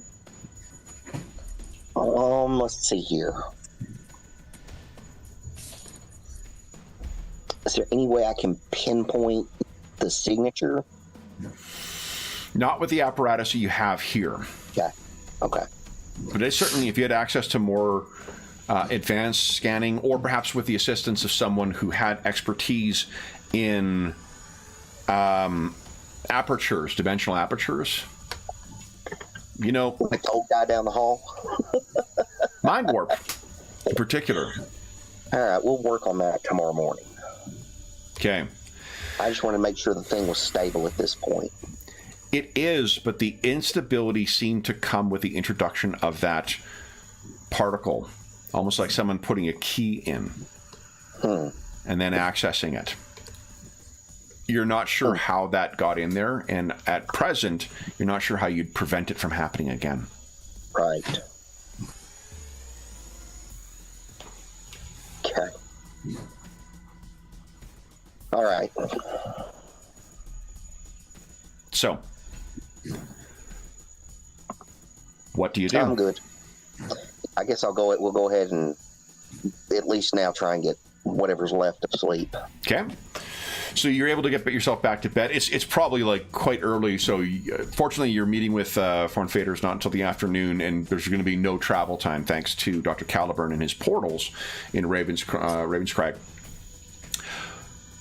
When morning comes, Bouclier, you are first up before Cygnus. He seems to be sleeping in, which, correct me if I'm wrong, Will, but is very unlike Dr. Cooper. Yeah, very much so. Yeah. So Bouclier walks over, he gets dressed this time. He walks over and bangs on his door. It's like, you awake? Cygnus, you feel like you've just gone to sleep. What the? Yeah. What the what? We gotta go see this foreign fader guy. Yeah, just give me a second. So you actually aren't going to see Foreign Fader until the afternoon. So unless Bouclier is really eager to get you, it would make sense why Bouclier wouldn't be aware that he's been up all night, right? So like, it makes sense that he would go and knock on his door and be like, "What's going on?" Yeah. So let's say you walk in as well, and you can see Cygnus looks fucking pale as hell. So you can tell like he does not look like he slept at all yet. It's like, what happened, man? Some other time travel thing? You go somewhere? No, I wanted to try and make sure everything was okay before I went back to sleep to try and figure out what had happened. All right. He looks at the clock and says, "Hey, you got some time. Go back to sleep. I'll be. I'm gonna eat a lot of stuff before I have to get big again. Who knows? We might have to fight this guy. You never know." Actually sounds like pleased with the idea, but even though he knows that that's not what they're going for. And I'm going to go talk to Dr. Calburn. All right. I'll see you in a bit. Okay. So Bouclier heads down to for breakfast, and Cygnus, we really shouldn't talk about. I think I mentioned before, like Saturday mornings after our Saturday morning sessions is when I order my regular breakfast from my favorite diner in town. Which means I eat a very, very light breakfast. So as soon as we start talking about food, I'm like, fuck, I'm hungry. I want my red Charles wrap. Maybe I remembered that subconsciously. And I'm like, man, this is a big problem. I just want to take care. I want to give a little bit back. Exactly. Payback for all the bullshit I pulled. So that's for those fucking frogs, Madison. Yeah. Don't remind me. That was a true horror moment. Yeah, frogs have had a high body count on this channel. My goodness. Yeah. Which is why our Airsat's Godzilla is a kaiju frog in this game. So. Wow. All right, so you're heading down and you find Dr. Calburn in the study, I think, where he is consulting with a number of his tomes once again. And he has like glasses that are just magically kind of drifting across his eyes, and he looks over at you. Good morning, Dr. Cooper. Did I hear a disturbance last eve? That is one way to describe it. I trust that you resolved the issue.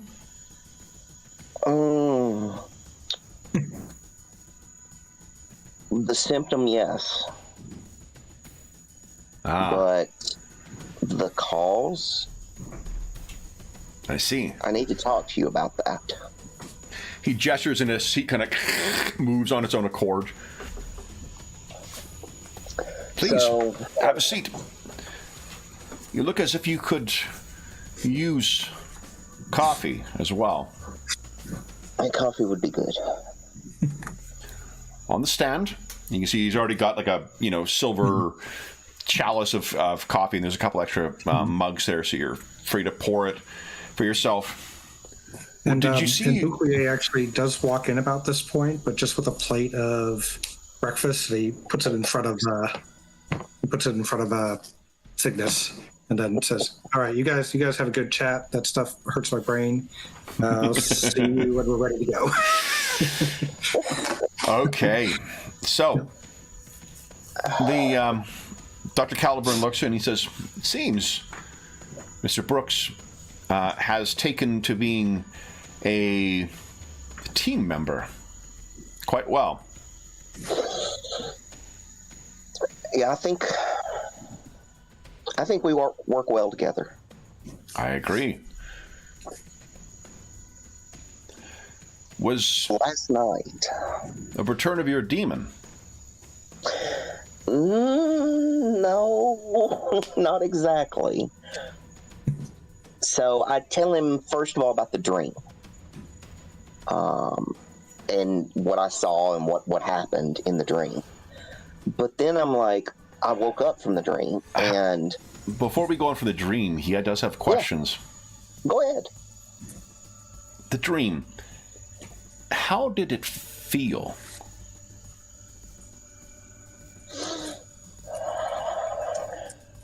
Did you feel like you were... Were you reacting in an authentic way?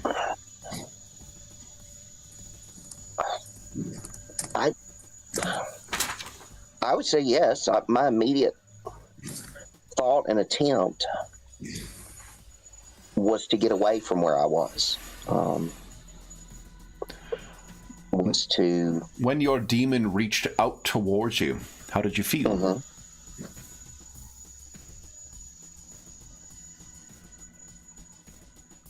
Curious. Indeed. And that was authentic to you. Very much so. Go on. So I woke from the dream, and he points to the watch, which he knows. It had activated independently. And... You mean your armor came alive? Well, yes. To some extent. And it had created a portal to another space-time. And there was a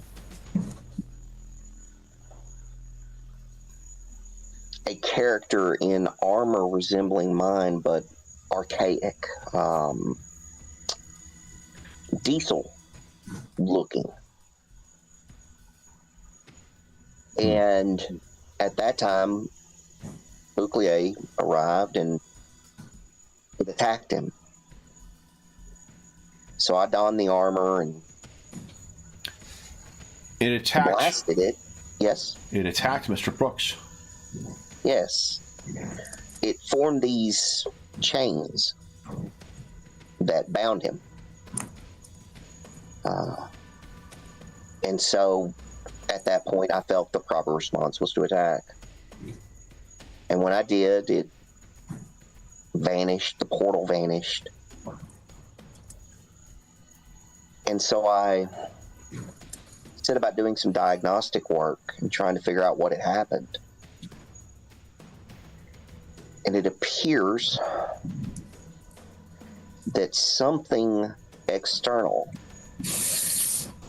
activated the armor, the singularity, and it was almost like when Singularitas was created, but it was different. There was a different, as you said, scent to it.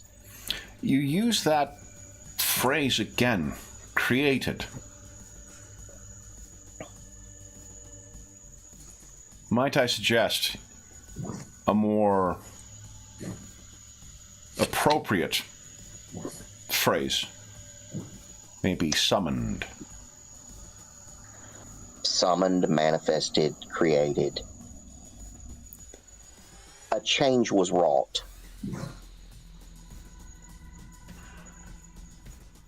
One does not create a visitor. Like I said, this time specifically, it appeared as a rift. What we would call possibly a wormhole. What you might call a portal.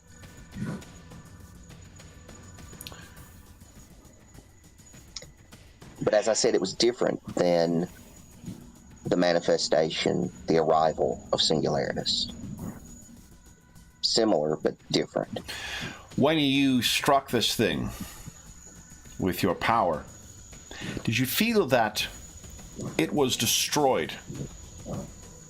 Or do you feel that the portal was closed? I feel the portal was closed.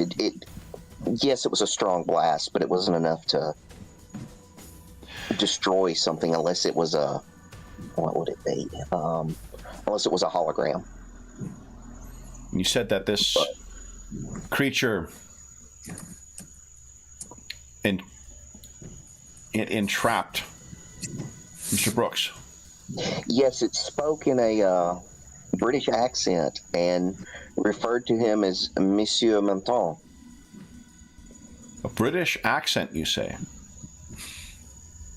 Yes. French. And forgive me, it called him Mr. Mountain? Yes, specifically using the French terms.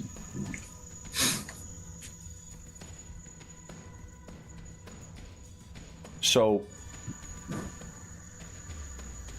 one AirSats version of you appears,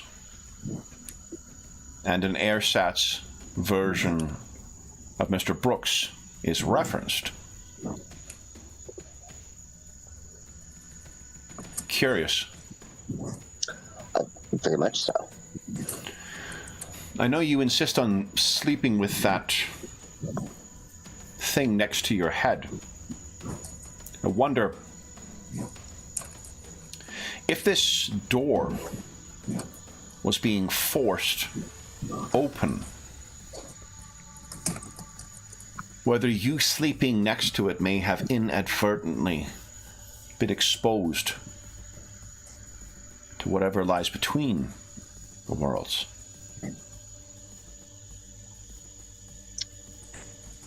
Are you saying that I'm influencing it?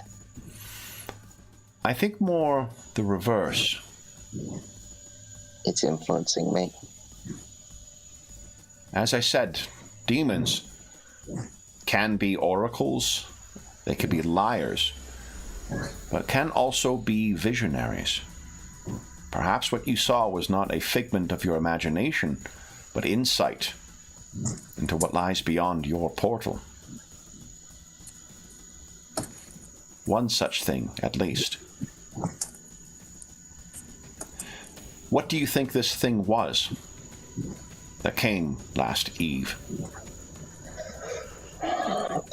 My working theory is it was a alternate timeline version of myself. The armor was similar, very much so, but as I said, with more of a Victorian archaic style. But the powers, to some extent, and the presentation was instantly recognizable to me as a correlate of my armor. Why do you think he came then?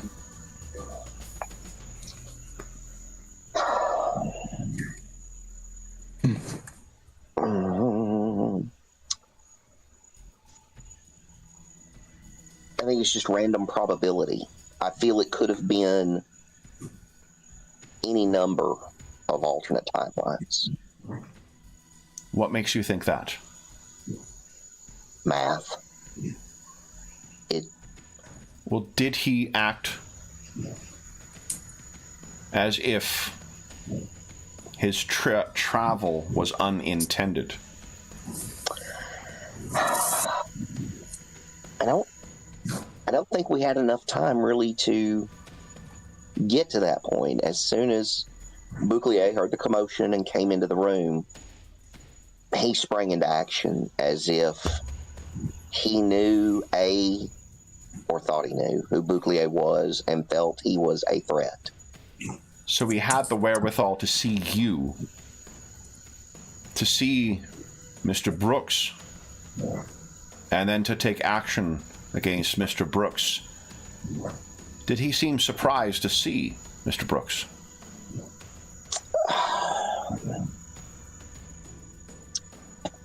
Possibly.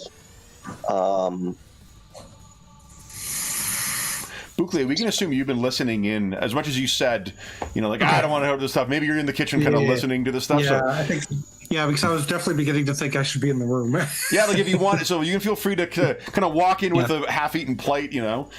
It brings in something else just about the point that Caliburn says that. He says, he called me a villain, and I think Cygnus may have been...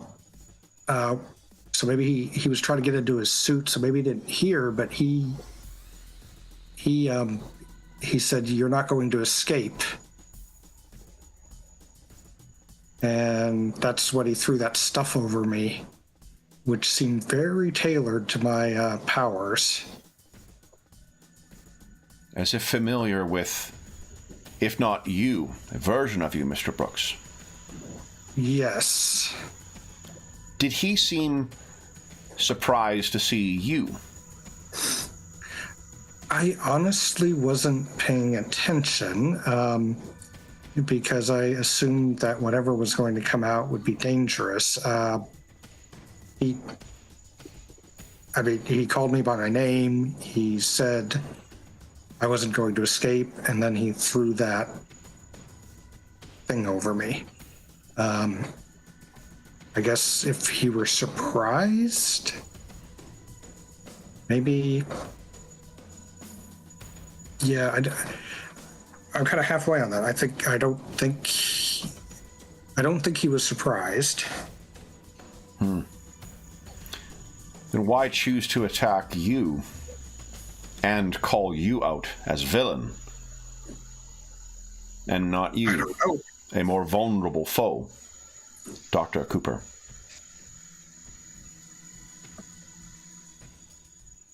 I assume you have not taken to sleeping in your armor.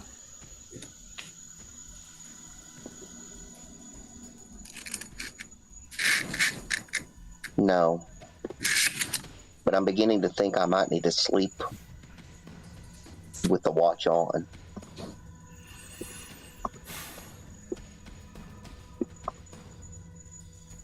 What? Do you think you told him about what you saw with the watch before it went out?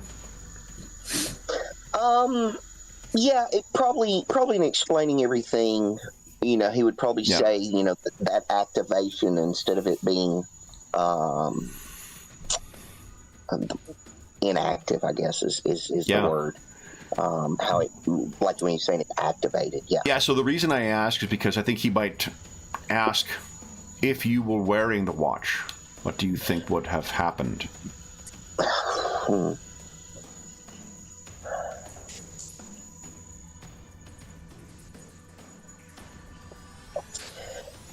I really don't know.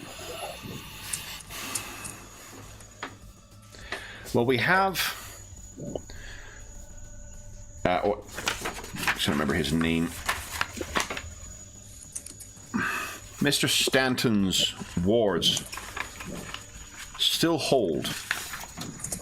So whatever your dream was, we cannot lay the blame at the feet of the Wendigo. He turns to you, Mr. Brooks, or Bouclier. Mr. Brooks, what do you think is going on? Specifically with the guy who came through? A place to start? More general. I don't know. I mean, we talked about time travel, but then also there was he looks over at us, he says, but I think you mentioned possibly just from another world.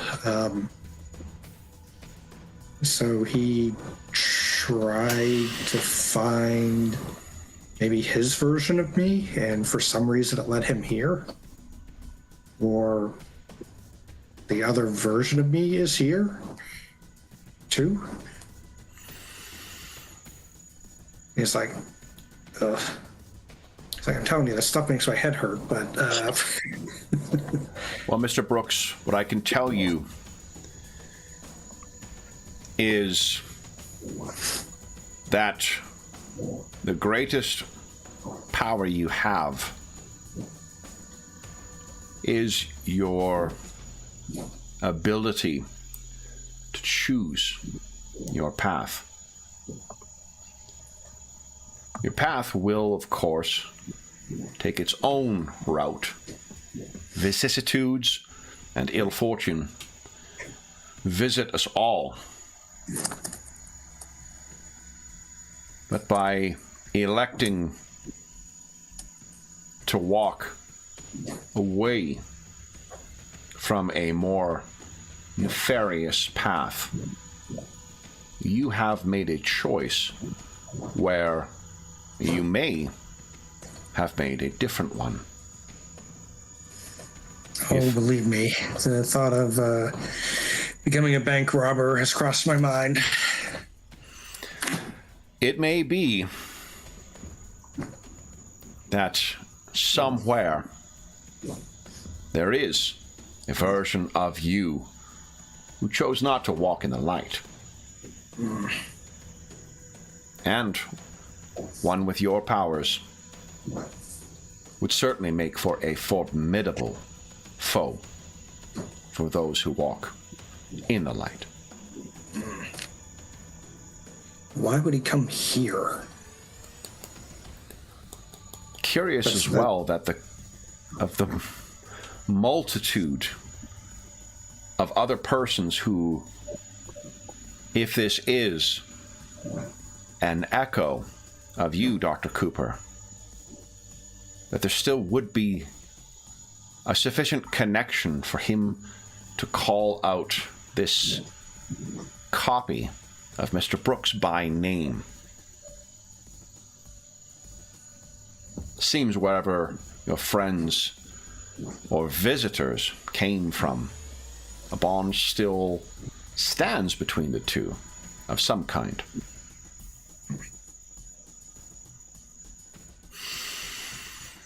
He tries to bind me again, I'm going to punch the crap out of him. That's the kind of bond we have, him and me now have. In this case, Mr. Brooks, that may prove to be a good choice for you. He did not harm you, though, did he? No. It was like it was chains. It was very hard to think. Move. And he pauses now that his thought of the moment has changed a little bit. He says maybe he was trying to drag me back through, but and he kind of looks around. He says, "You have a portal here, but could the portal that he used? He thought he was going somewhere in his world, and somehow." And now he looks at the watch, and somehow that connected to Cygnus's equipment instead. He's like, I'm just spitballing here. It's like I like trying to make connections, even though they don't always work out. Dr. Cooper, what say you? Did his arrival seem accidental? Intentional? I honestly don't think we had enough time to figure it out. He seemed prepared. He seemed prepared for me. And he said something about me not escaping, which my paranoia would suggest that he was directly trying to find me or someone like me.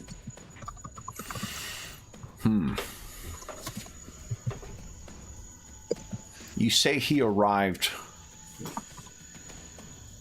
in your room, Dr. Cooper, but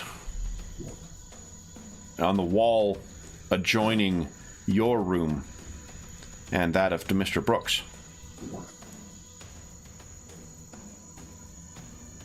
Yeah. So did he intend to arrive in your room, or was the intent to arrive in Mr. Brooks' room?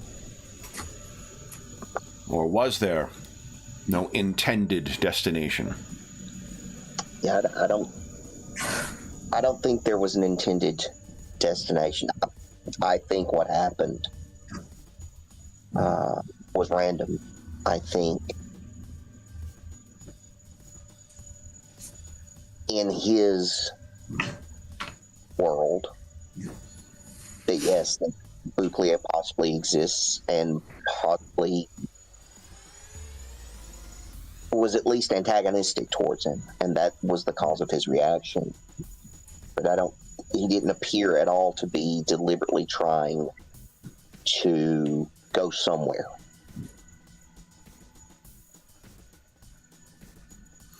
What did he look like when he manifested?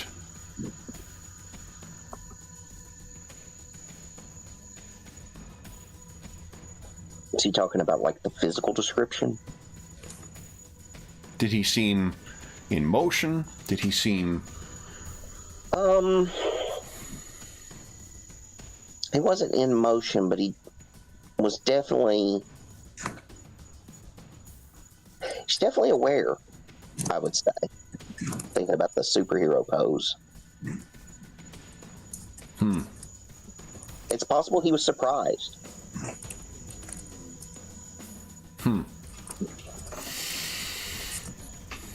Do you think this will recur?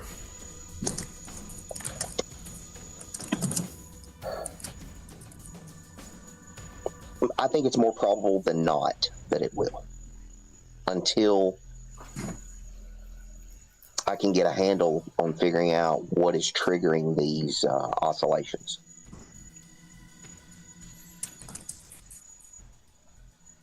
Which is what I'd originally come to talk to you about.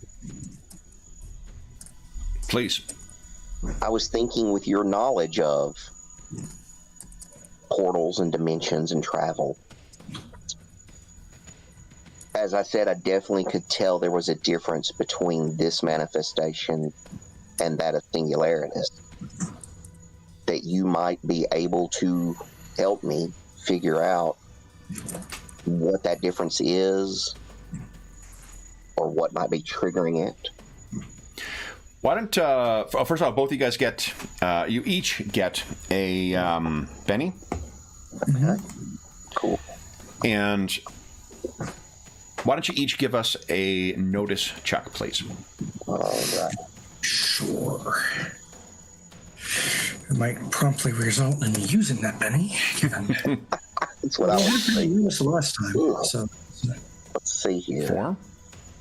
Let me see if I get a reroll on it too. Notice, I think, is a spirit skill. Is it spirit? Is it not intelligent? Or... I think it's not smarts. Oh, yeah, you are you're no longer distracted or anything. So that would be a 4. Okay. I'm just trying to think if I should go for better. What do you think?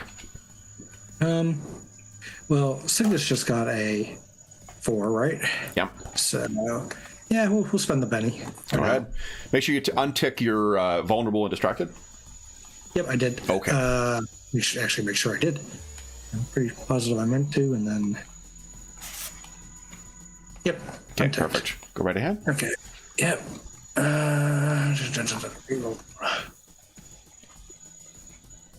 Come on.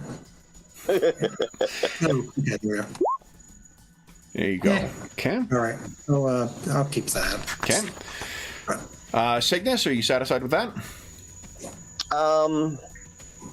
Notice is smarts, so you do get a free reroll. I was wrong. Oh, okay. Yeah. All right, let's try double check. that, and maybe we'll get something better. There we go. There you go. Yep. So, Cygnus, what you can see is something you don't often see, or perhaps have not seen in Dr. Caliburn before. There is a deep sorrow that kind of very briefly kind of appears in his eyes, and he says,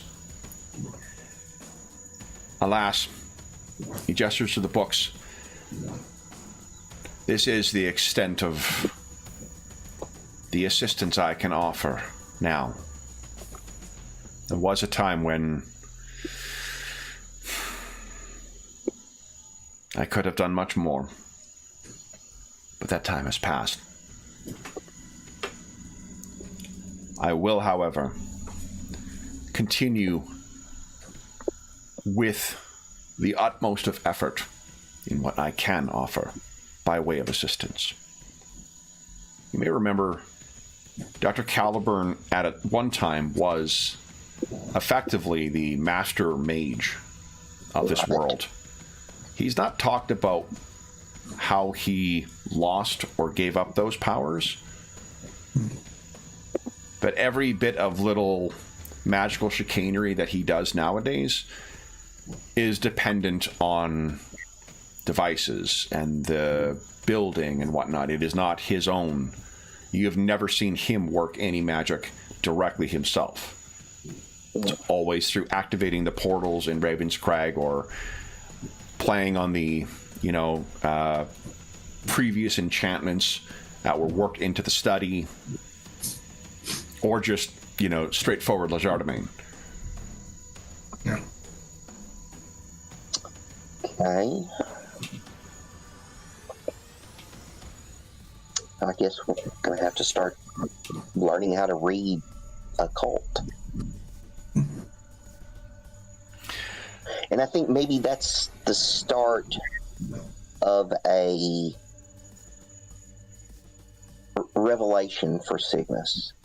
Mm-hmm. I think he's finally starting to reconcile magic with science. I think he's at the point where he's like, okay, I've seen enough, I've experienced enough that I need that knowledge as well. So I think he's definitely, this is where he becomes more open to that. Okay. Is there anything else?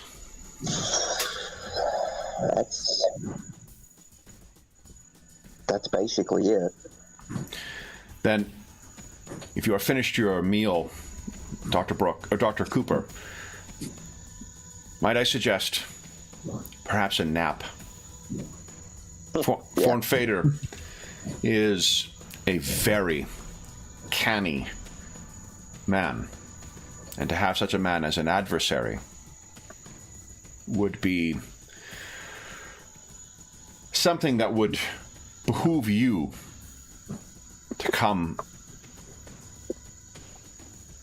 both brightest and most refreshed.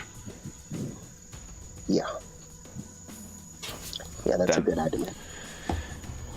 Mr. Brooks? Mm-hmm. Sure. Anything further for you, sir? No, just going to relax before dealing with this guy. And you're sure I can't just punch him?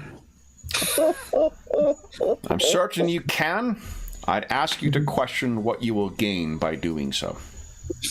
All right, I just want, I'm tired of just getting trapped by stuff, and that fight with Electron was very annoying.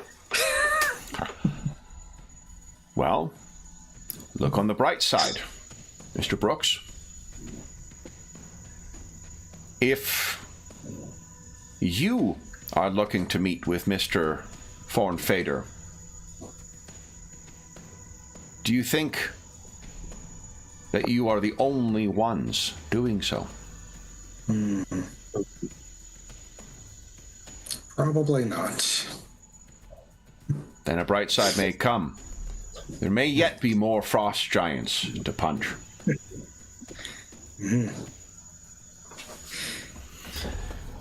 So unless there's anything else you guys wish to ask of Dr. Caliburn, Yeah. then Cygnus and Bouclier, anything you guys wish to do before the meeting with Thorn Fader? Just take a power nap and clean up. I guess one other thing. Well, I think I know the answer to this, but I just run it by you,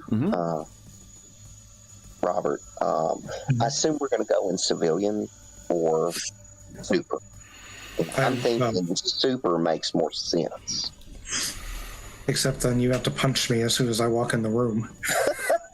Well, no, not necessarily. I was just thinking, based on what we've done, I mean, this has all been done under the guise of our super identities.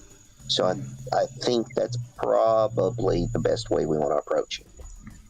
I believe so, yes. Okay, just want to make sure we were on the same page. Okay. So sorry, you're going in superhero form, or in... Yeah, we're going to go as supers. I mean, that's what's on the news. Yep. Yeah. Now, for your nap, Dr. Cooper, are you heading to your room again, or do you have another place in the house you nap? Nah, he'll go back to his room. So as you get back, I picture that you are, you're looking at your watch, you're looking at the cradle and where it is in relation to your bed, and I imagine that thought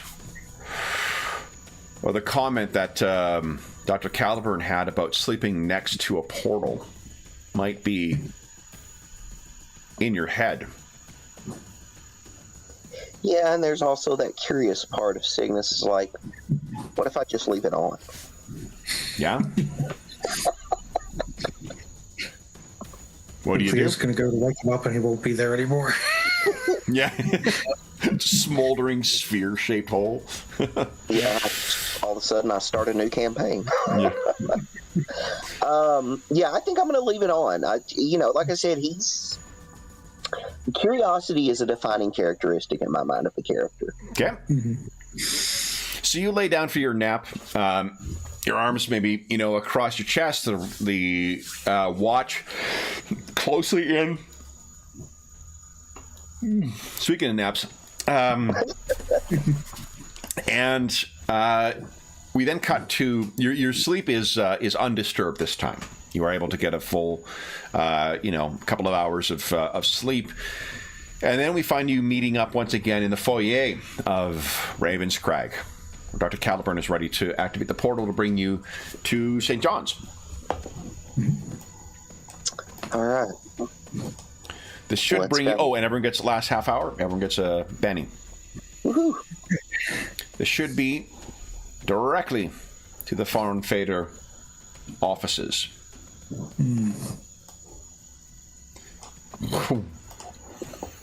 And what opens before you is... once again, another one of the archways opens up, and what you can see is what looks to be a reception area in an office building that seems fairly high up, with a view of the city you see here.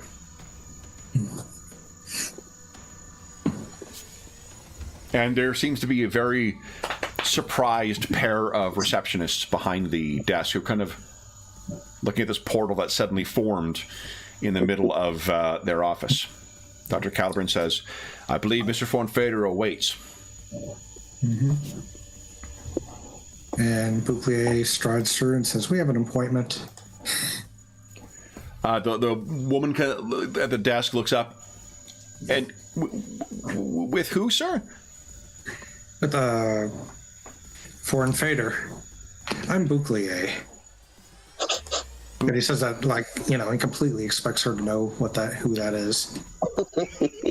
She nods. You walk through the portal, I assume, as well, Cygnus? Yeah. Okay. And you then hear a voice, a man's voice, the very slight hint of an accent.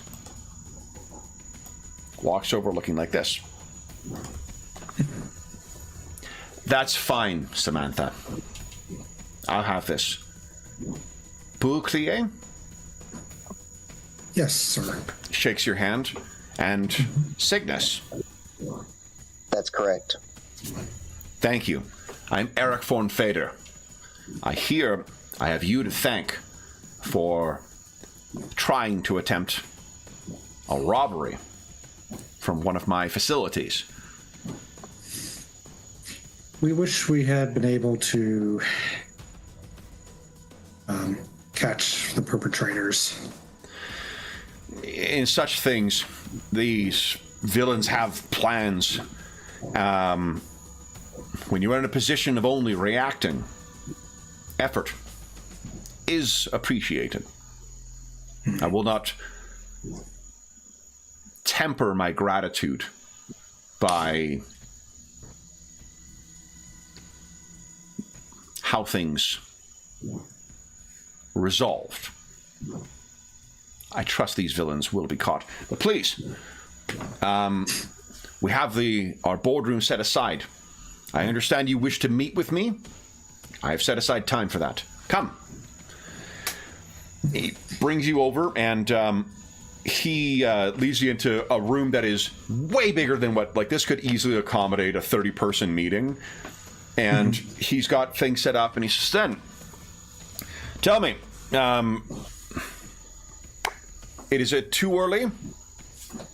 Liquor? Coffee? Juice? I'm fine, thank you. Bouclier gives a quick look at if he offered any scotch or whatnot, but then he was like, no. Okay. Too early.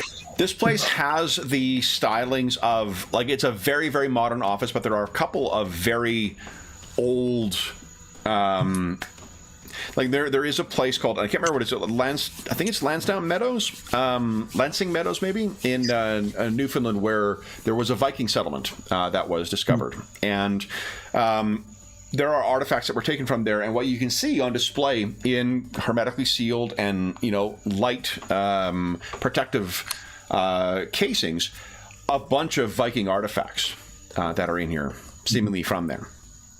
It is otherwise a very big and impressive-looking boardroom, a large, almost impossibly long wooden table in the center that makes you think, did you build the entire room around this thing?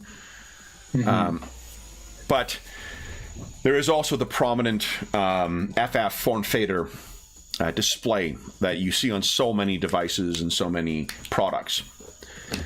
He helps himself to what appears to be some kind of liquor, and then sits down at the and not at the head of the table, at one of the side things, and he's positioned himself so you'll be looking past him out into the view of say the harbor. He says, then, tell me, what did you wish to meet about?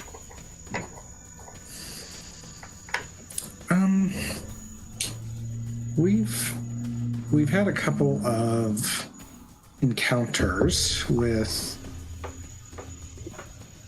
seems like mostly robberies of some sort, and they've had... I hear that's common in your line of work. Yes. Each, not all of them, but at least two of them have had at least a slight connection with you, and we just wanted to get your take on why certain things may have happened. If there's something that maybe we have not discovered. You have his attention now. Yep. More focused. Yep. Indeed. Obviously, the last one was pretty obvious why, the connection made. And he kind of glances over at Cygnus. He's like, but one of the first things Cygnus and I ran across, have you heard about the, and I'm sorry, Kev, I don't actually have the non-such. city.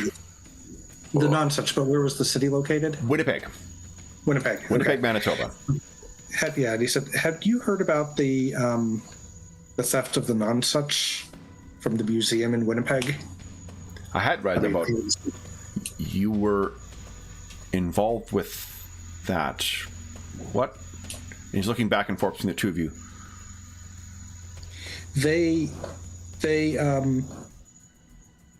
There was a lady. First of all, there's and kind of glances around at the various items of the room, and he said there were creatures from mythology that we fought, and the lady who took the non-such appeared to have some sort of Norse connection, but that's not the actual connection between you. What they specifically stole was the compass and the logbook that you had donated to the museum. And it appeared And I'm trying to remember my notes. Horrible. Let's see. So John Deeves. I'm trying to find out what the actual connection between John Deeves and the compass was. John Dee's, the markings on it. It had John Dee's sigil on it. And yeah, we discovered that John Dee's sigil was on the compass, but we haven't really determined a whole lot else as to why they might have had those things. You can each make a... Yeah, you'd be watching him very closely. Notice check, yeah, definitely. Yeah.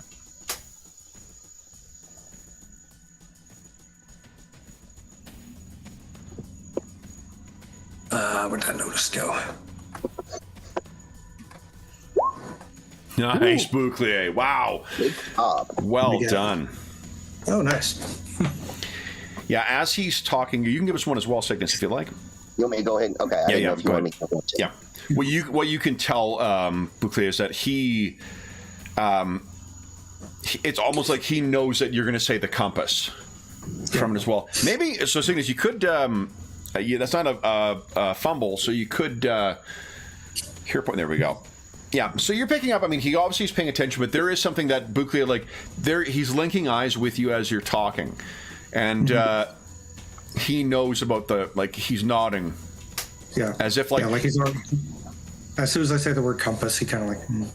Yeah, and it's as if he knows, like, there's an unspoken kind of thing that passes between you of him recognizing, like, he's got a much better measure of you right now, and you can see that he has that. Yeah. Mm-hmm. So he says, well, this meeting will be much more interesting than I had thought. And just so that I'm going to lay out all the broad strokes, and Bouclier is like, I'm not the brains of this operation, but I want to bring everything out in the open before we start looking at any patterns that we might have seen. And candor is something that I find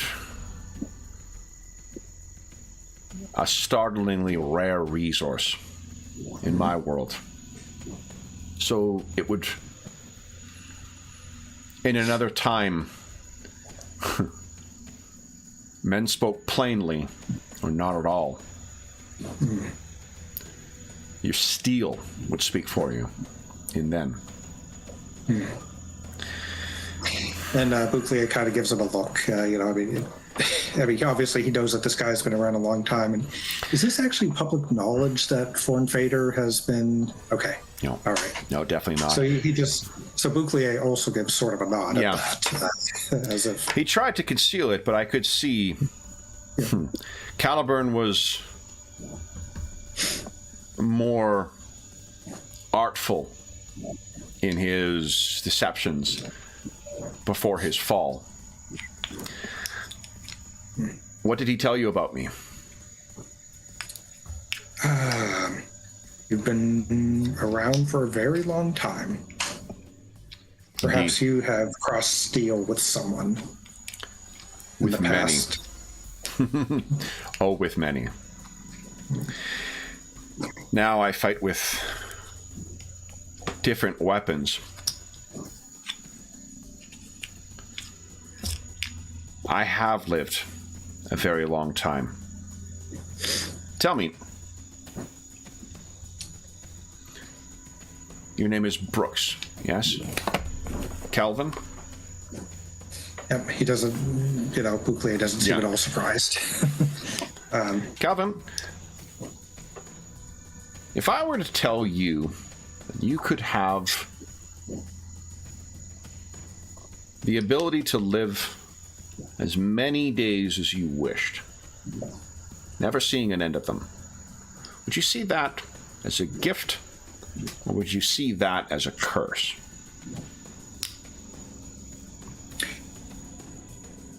If I could choose when it would end, it would be a gift. If I could not, and he just...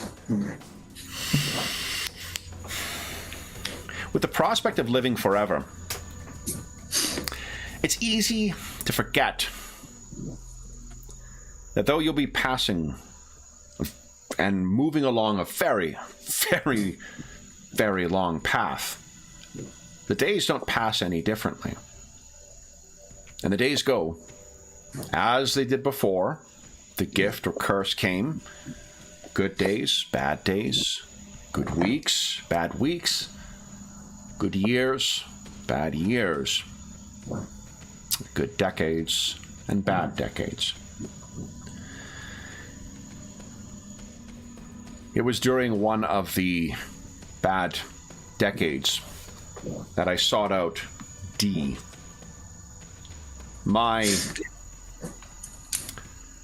I prefer to think of it as burden. Now, my burden was placed on me by Odin himself. And after... it's easy to lose track of it because we did not keep...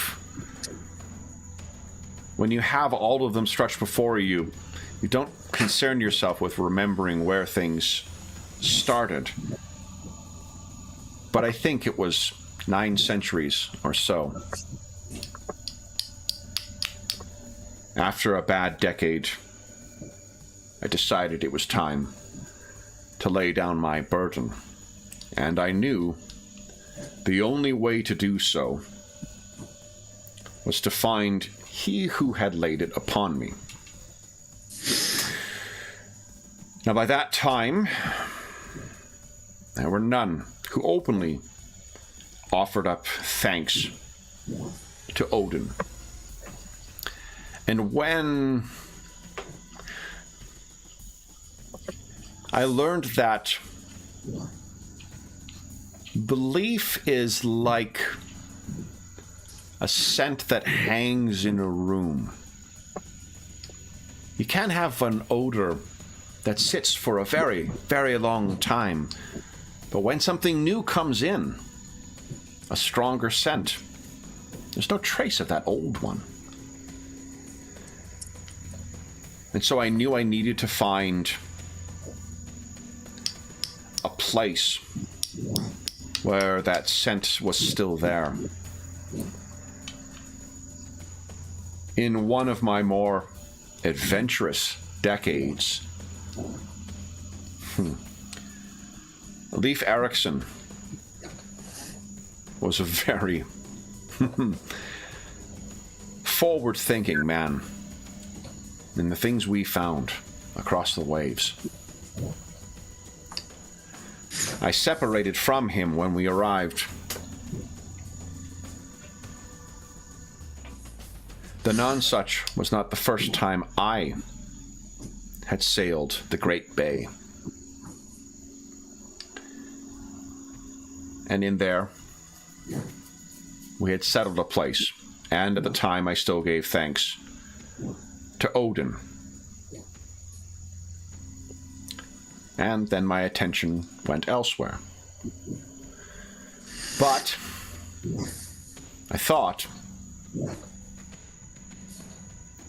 by going back there,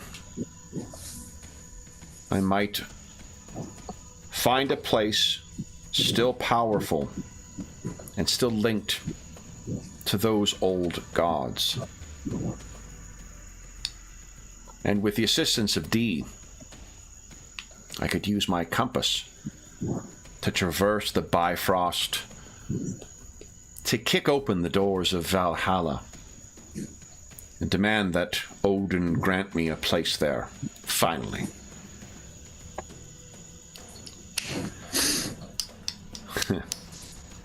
It seems that not only our world passes on. I reached my old domain. I breached the Bifrost. But what I found were abandoned ruins where Asgard once stood. Empty halls. And no one-eyed old man and his birds to hear me.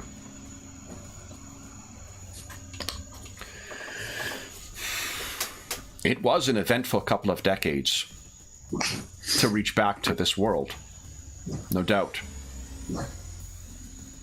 And in time, good decades passed, and I found my burden manageable once again. And now, this exciting new world. I did not think much of the compass or our log. Who has taken my compass? We don't know her name. And he describes the woman, though. And would she have been on any nobody caught like any video of her during the... Okay. Yeah, he describes her as well as he can. And she was accompanied by bearmen. We fought... To get to the museum, we fought Wendigo. And he said, I'm going to ask you a question about Churchill in a moment. And he's kind of paying attention to see if he reacts at all to that. But Wendigo, what else did we fight? We fought the... Frost Giants? The Frost Giants, yes. We fought Frost Giants, at least we believe. And he called them good boys, but... or old boys? Good or old? But yeah, he describes them as well. Oh, and the good boys, yeah. Right. So you describe each of them, and he says, so all creatures of legend of the northern climes, and all allied. Yes. Like we said, we don't know why the woman did, but you know, you've certainly seen recreations, at least, of the non-such flying through the air. And they were all quite powerful as well. Yes. Maybe less so than I would have expected, because he's like, you know, he's thinking like if these were... He nods as creatures. if like he understands. Yeah. But it was a fight. And, you know, Bouclier looks like he's about to go on a blow-by-blow description, and then he's like, yeah, it was a fight. The gods are guilty of many crimes,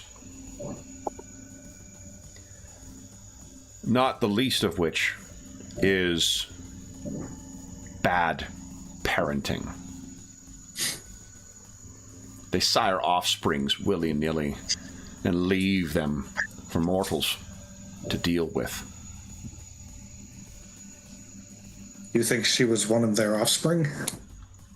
I think they all may be. If they have not the power of gods, but all have the service of such creatures of legend, that may be what they are. A pack of wayward demigods. And if this is the case, and they are seeking my compass, And they are looking to reach somewhere beyond this world. Is there a physical place in this world? He pauses. He says, is there still a physical place in this world where you went that we could get to without the compass, without the log? That where you went to go into the Bifrost? He seems like almost like he's kicking himself.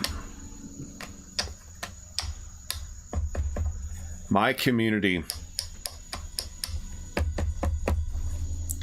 my community that I founded.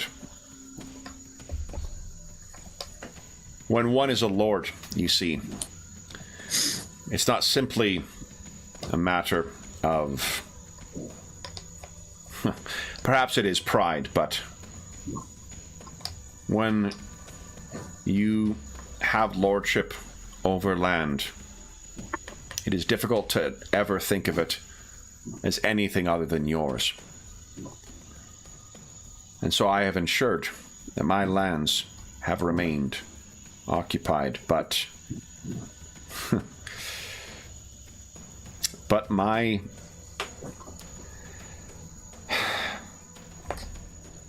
it may be arrogance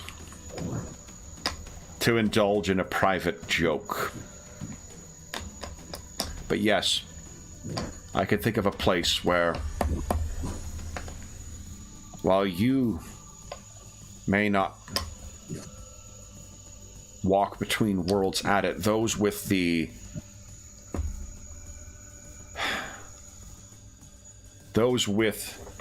compass could.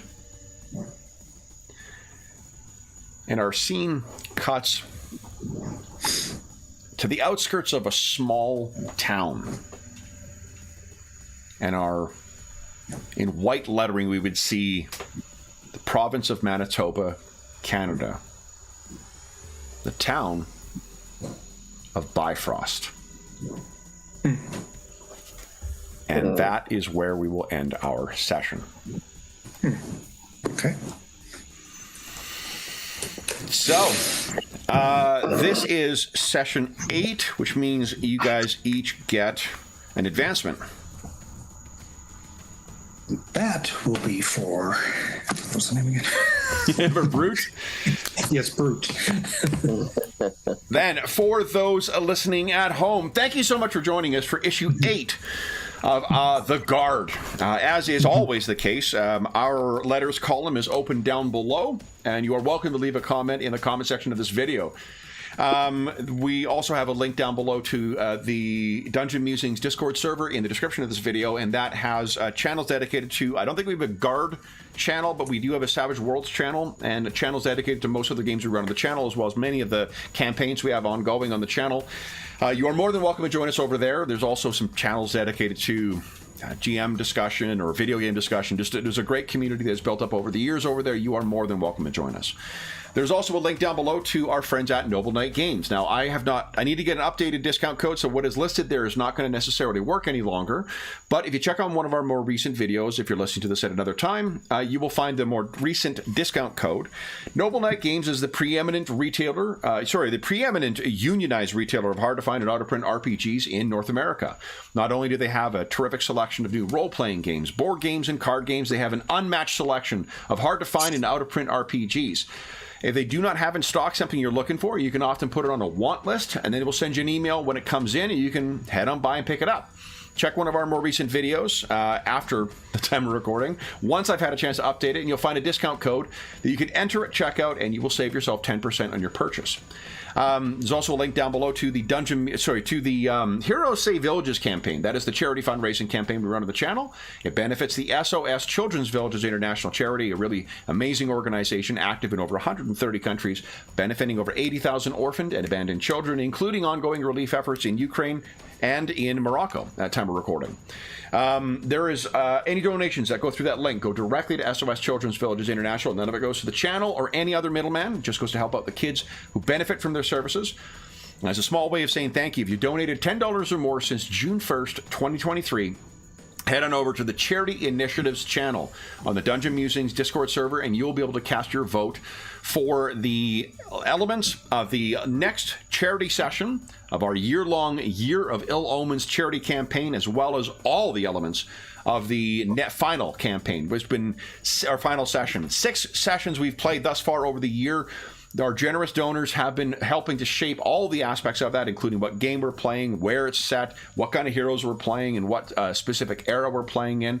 It looks like we're going a Viking next weekend with our next charity session, with a session using Steve Jackson's classic GURPS RPG, but there still will be voting open for our final session, which will be what era, what location, what game, and what kind of heroes are we playing. So if you have made a donation of $10 or more since June 1st, head on over to the Charity Initiatives channel and be sure to cast your vote for that.